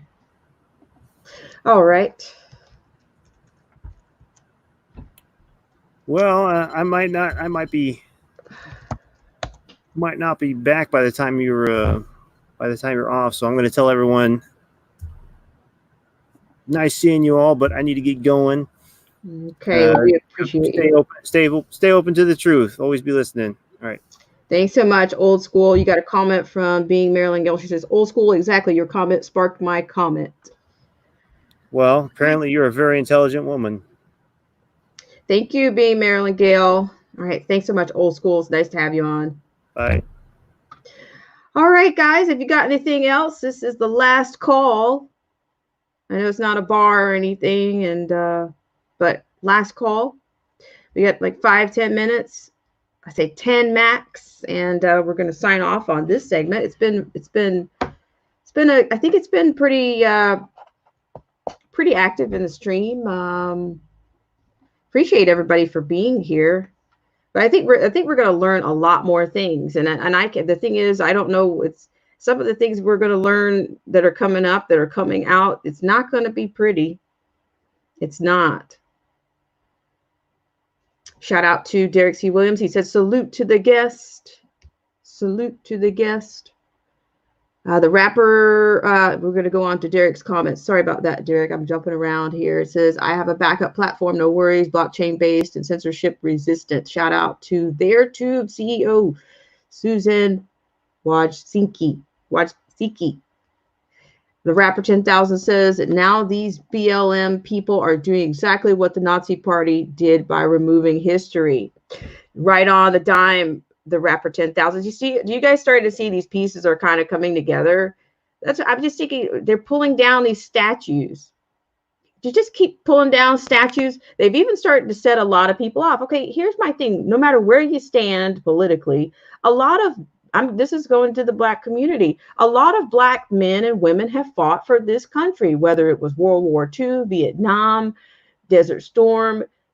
You're destroying their legacy and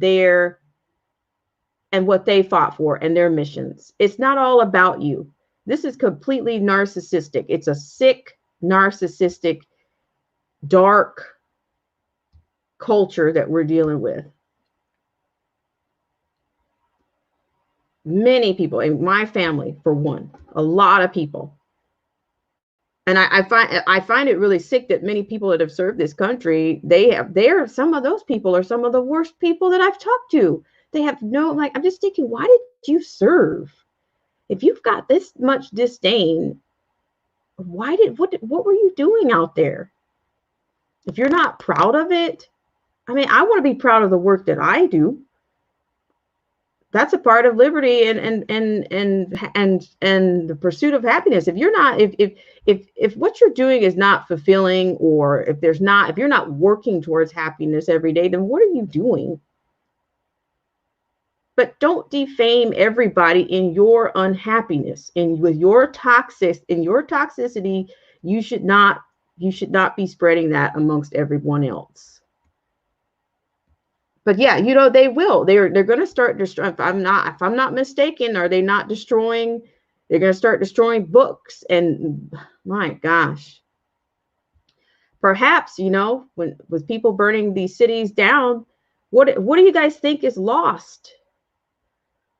There's records. If you burn down a city, you're going to end up burning down birth records, death records. Not to mention the criminal records are at risk.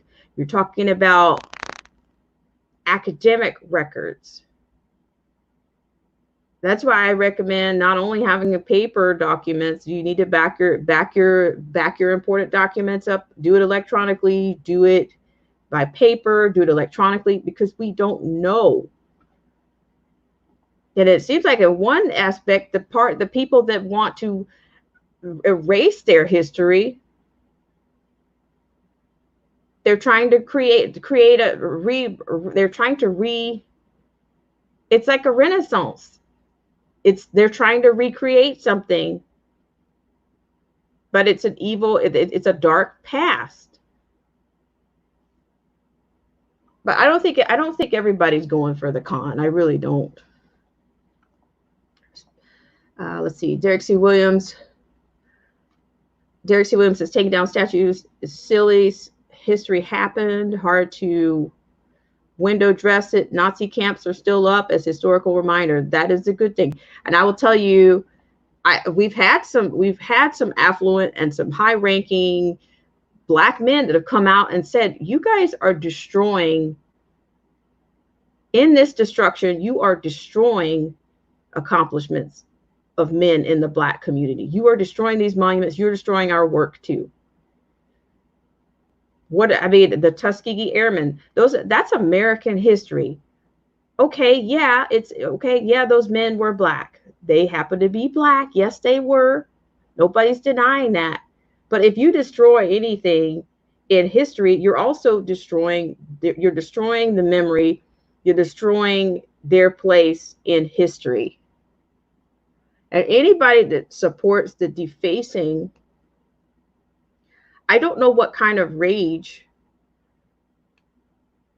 that would. It's a rabid kind of a rage. It's not healthy. It's not meant to be healthy. And some people say, "Oh, well, I don't understand it." I'm going to tell you the truth. Some things aren't meant for you to understand. But how much of it can you tolerate?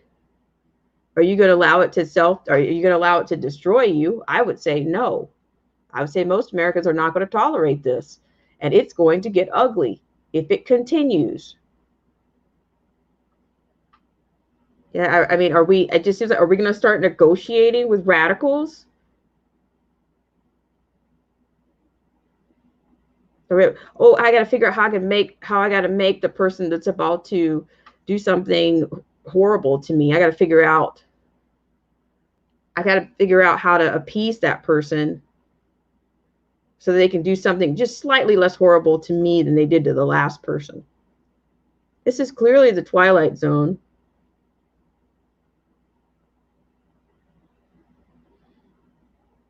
I've never known this country to bargain with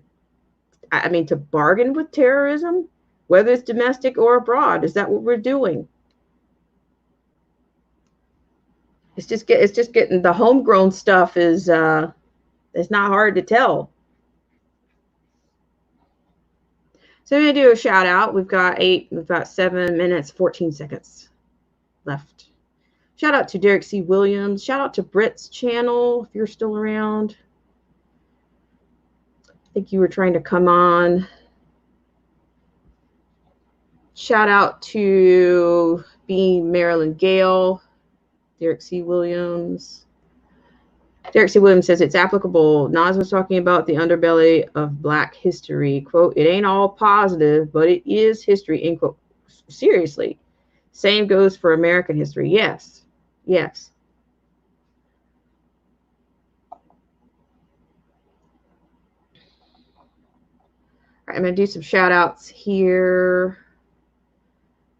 The Rapper 10,000, shout out to you. Shout out to Derek C. Williams. Shout out to the Rapper 10,000. Thank you so much for coming in. And I'll be honest, I'm sorry to say, but it's a reality. I don't think BLM is far from over. I think they are picking up.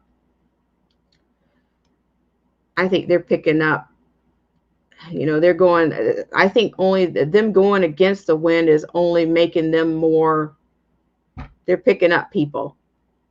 Picking up corporations, picking up celebrities, picking up the deletes, not elites, but the deletes. Shout out to B. Marilyn Gale. Shout out to Nationwide Wise Guy. I think you were new in the stream. Nice to have you on. Shout out to, I'm trying to go through the stream here. Shout out to Chrysler Imperial H. Thank you so much for all that you do. Shout out to Old School Wolf Media. If you weren't aware, that was Old School. That was on earlier. Shout out to Patrick Jane Forums, Theology Forums, and Killer Whale Channels. Thank you for all that you do. Shout out to the Angel Munez Variety Show. Thank you so much. And let's see, I'm still going. Shout out to Brett's channel. Shout out to Brad the Guitarist Addict. I didn't know you were here. Shout out to you. I didn't know. I don't know how I missed it. Shout out to Crazy Chick Sheena. Really appreciate you for coming on. And also shout out to Chrysler Imperial H. I've done that one. Shout out to Miss B Town Hester. Shout out to Jeff Guillaume. Jeff Guillaume, if you're still here, I'm going to resend that to you.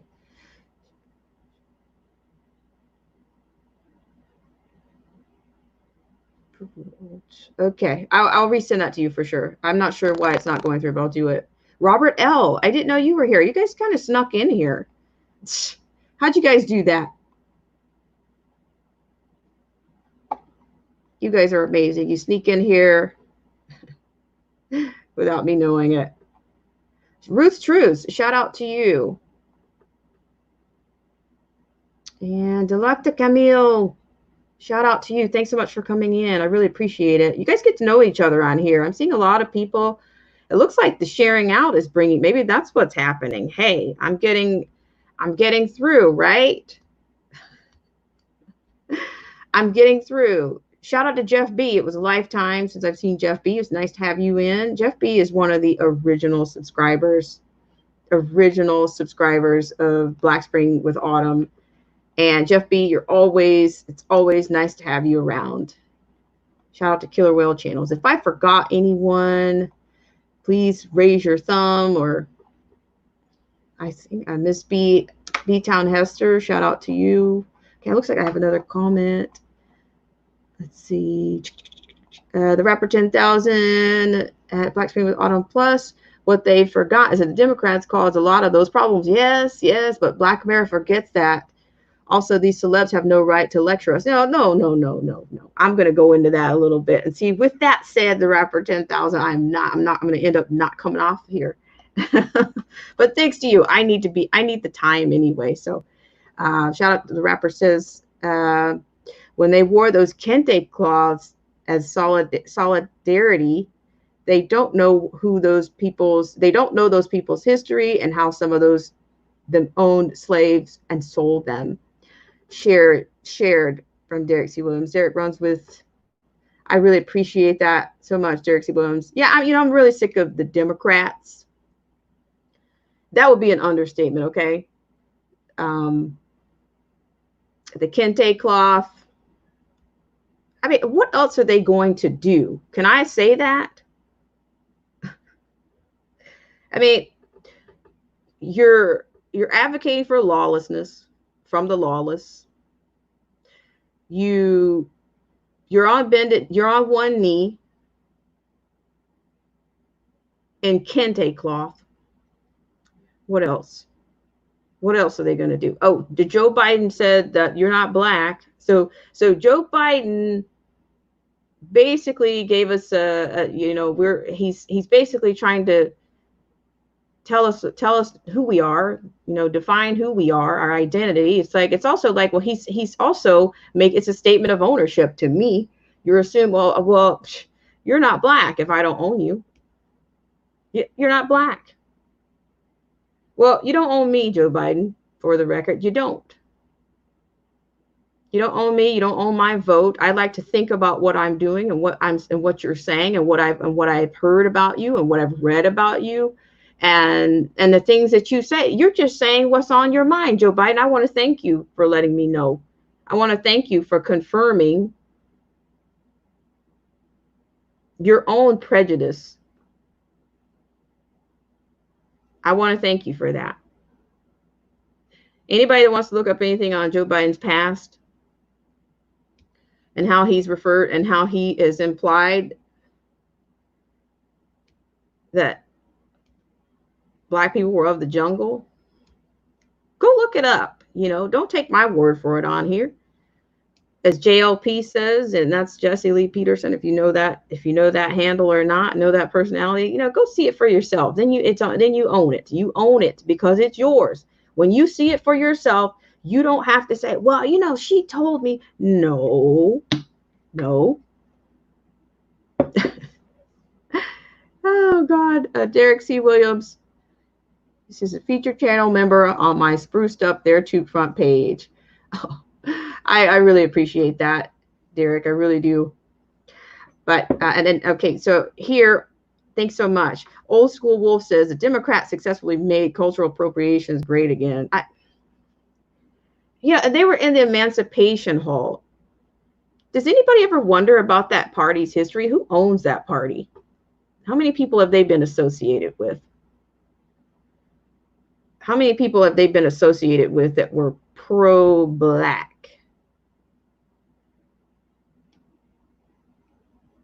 And then somebody said something about Hillary had a quote the other day. Let me bring that to you. I would be remiss with all the things she's got going on. She still has time to come out and swipe.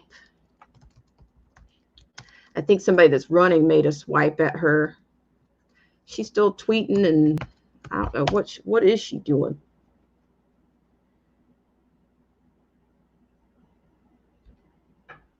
Let's see. I need to find that. But it was actually on somebody's Instagram page, but I'm going to find it and share it with you guys. I honestly just like, you know what? Just keep all your drama. Keep it to yourself, lady. You got 99 problems. And this is not one.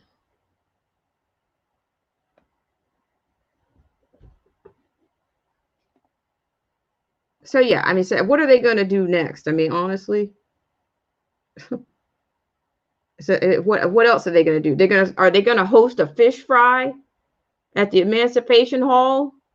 Are they going to host a fish fry and have hot sauce? Are they going to do a concert? Sell concert tickets? You know, it's really gross. So I mean, who's running the DNC? Man, they are really a mess.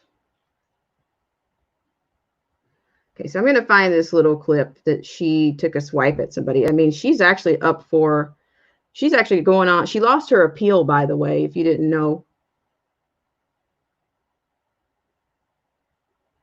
So I mean, I might get yanked down seriously on this one for that. Let's see. So as you guys know, I had Joe Collins for Congress on 43 on. I think he responded to her. Let me see.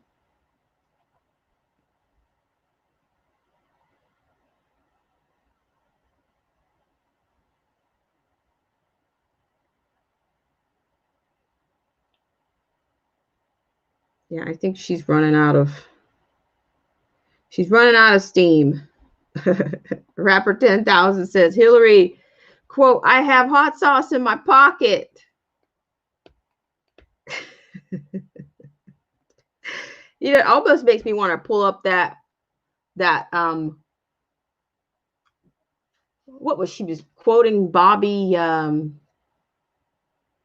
song. They hijack everything. The gospel song. I don't feel no ways tired.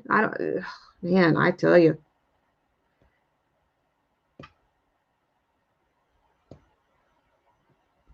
I mean, I'm just thinking like that is black. Whether you're religious or not, I almost said religious. If you're religious or not, that's like hijacking. That's pretty blasphemous, right? I don't care what your background is. If you're infiltrating the church, you're going into these churches. Would take your political agendas into these churches. I'm just surprised. Why are they allowed to even do that anymore? Why are they go to the heart of the Black communities and they push their agendas?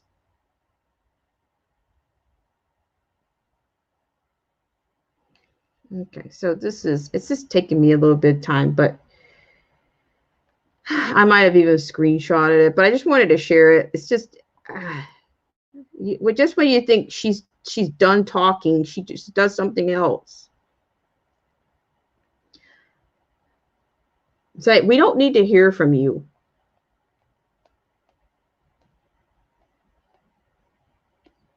We know you got your little minions in doing things already. So why do we need to hear from you?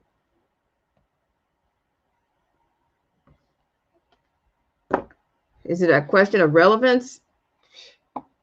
She's got friends. So she's got to keep it going, I guess. To the end.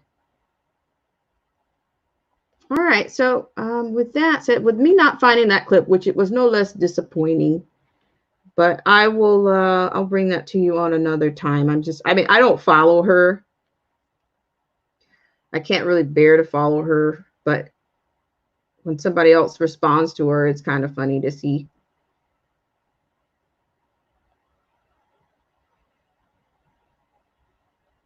It's very funny to see. All right, so this is the final shout out this time. It is the final shout out this time. Shout out to the rapper 10,000.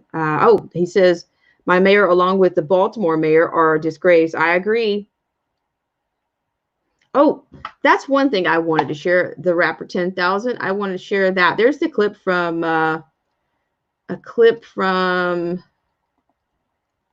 from Baltimore that made me think about, look how much things have changed since the Freddie Gray riots. Let's see. Thank you so much for coming on. Where what was it? Stephanie Rollins Blake said she was giving people the space to destroy and all these things. You see, we were already infected with that culture. Okay, it's already there.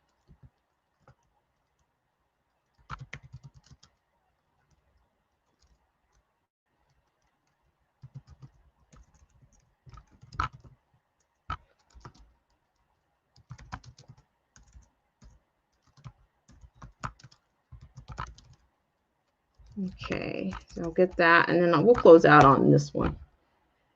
Okay, so, and then it's coming from, and then of course, at that particular time, they were applauding this mom for swiping at her kid and da-da-da-da-da. She basically grabbed him and, she's clobbering him or whatnot. I don't know how much narration I can take from some of these.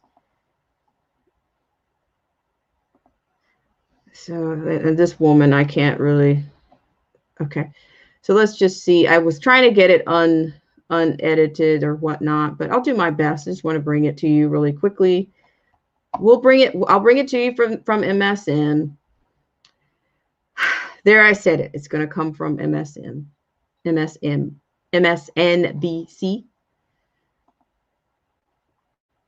I think it's a little bit longer.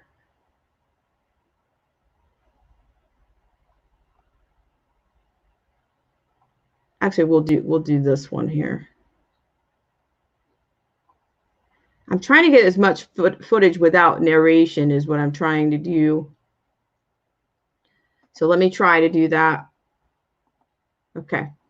So I'm not saying that I'm advocating for this type of discipline, but I think this mom was taking things in her own hands. Okay, let me go ahead and read this, and then I will show you guys clip. Derek C. Williams says, host, I'm of the opinion that we have to blame Black people the most. We have a plethora of information and resources at our fingertips, and we still follow along with the party line. Ding, ding, ding, ding, ding, ding. Can I give you an award? Whoops, that's not the kind of award that I was talking. This would be the one. See there? That's the buzz. Thank you for that, Derek C. Williams. I agree. I think it starts at home, okay? With a teaching background, I'm thinking that, these are the kinds of things that should be, many things start at home, okay? And society is going to handle you one way. So by the time you get to, when society has to start dealing with you, and you have to be filtered, when you reach the filter, you're going to be dealt with the constructs that society has in place for you. You can't get around that. You can tiptoe around it. You can drag around. You can kick, you can scream, but you can't fix that up. You cannot change that. So I'm just saying, if you're not disciplining your kids, if you're not giving them a healthy authority lesson at home, then they're going to go out into the public and do these things. They're going to go to your schools and not take the authority of the teacher. The same.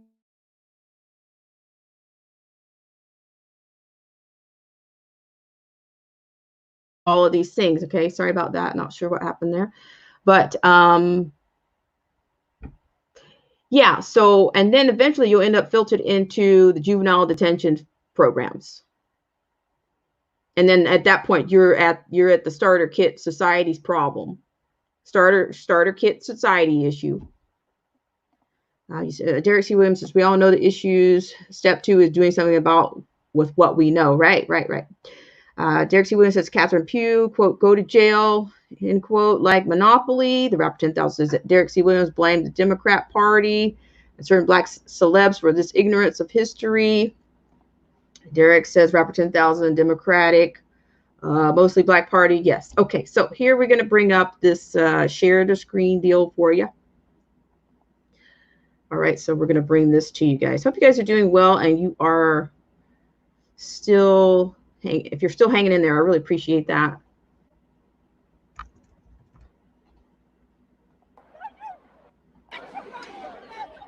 So this is the mom. She says, get out of this riot situation. I'm not done with you yet. Take that off.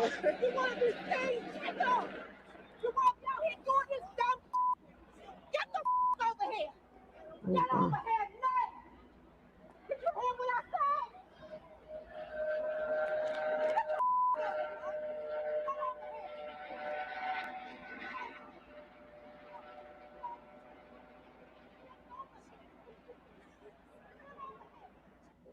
okay, so you got a little bit of that in there with no narration except for me, of course.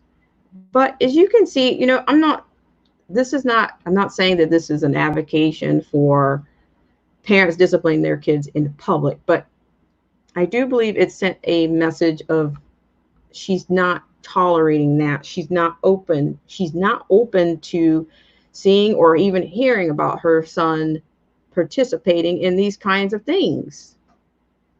I think it sent a strong message to him. I don't know if he's made another appearance or if I know she ended up making one of the Today shows or something like that. I'm thinking she made an appearance on one of those shows. I'm pretty sure she did. But at the same time, where did that kid end up today? Is he out there with the kids that are doing it right now? But I tell you, she certainly followed through with her in her own way. She followed him all.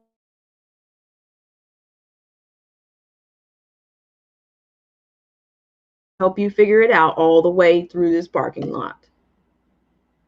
Says, you don't know what to do. Let me show you. Get out of here.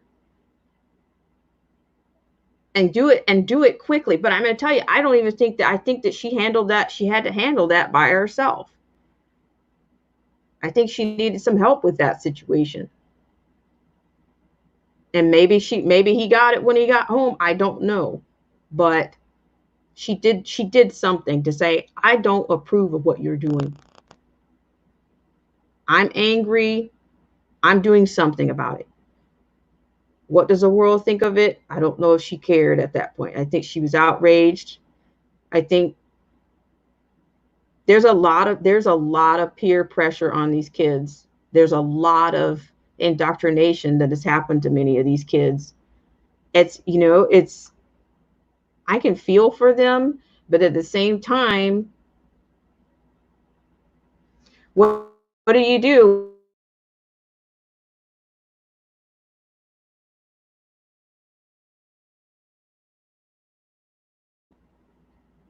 when your professor is out there with you doing these things? You know, there's probably attorneys out there, there's probably doctors out there. I mean, this is so much bigger than the profile of the people.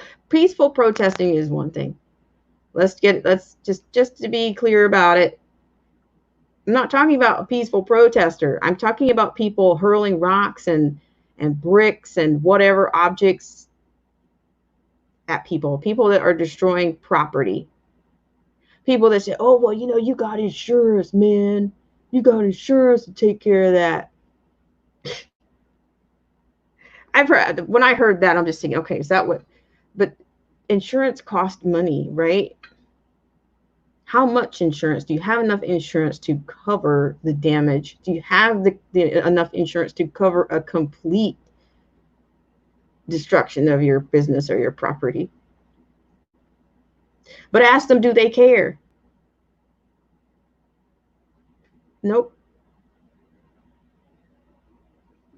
I think what I want to play for you is actually, I'm not going to play. I'm going back on my word like 10 times already. So I'm going to go ahead and wrap up this stream. Shout out to the Definition of Anarchy. I'm going to do one final shout out. And Derek C. Williams says, a generation of snowflakes. You got that right. Definition says, yo, how are you doing? The Definition of Anarchy. How are you doing today? Nice to see you. This is kind of a long stream. I'm not even, okay, I started at like almost, I'm not quite 3 hours in, but. All right, shout out to the rapper 10,000. Thank you so much. Shout out to Derek C. Williams. Thank you so much. Appreciate your loyalty and your support. And I really appreciate your content. Appreciate you. The Definition of Anarchy. Thank you for coming in. You guys check each other out. Check, you know, do what you need to do. And also, please make sure you're still subscribed to this channel, because I think I've lost like 10 people in the last 2 days. Who knows, you know?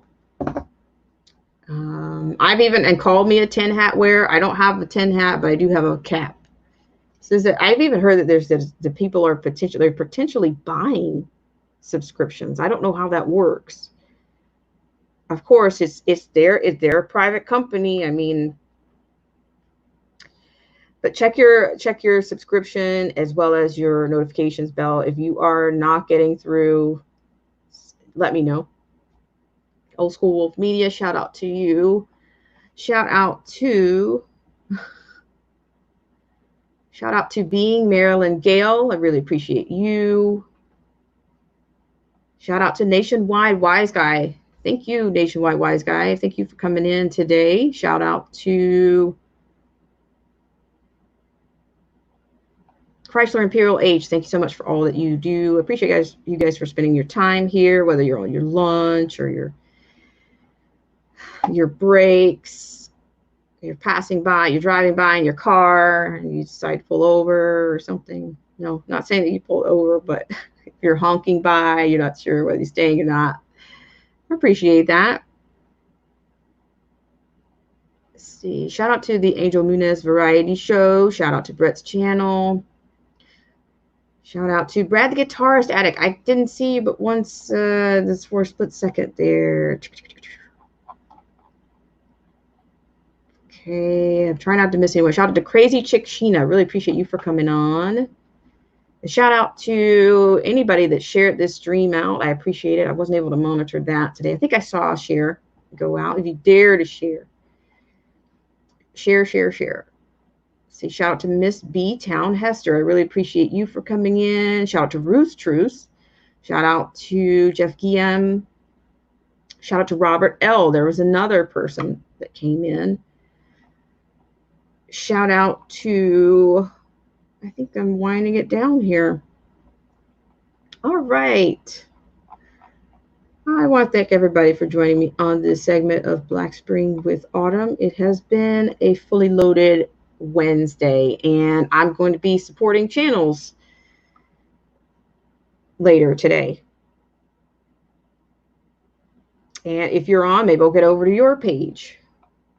So please make sure you're subscribed and make sure you've got your notifications bell on. I would say that you almost need to do that as much when you come in. Make sure you're still on.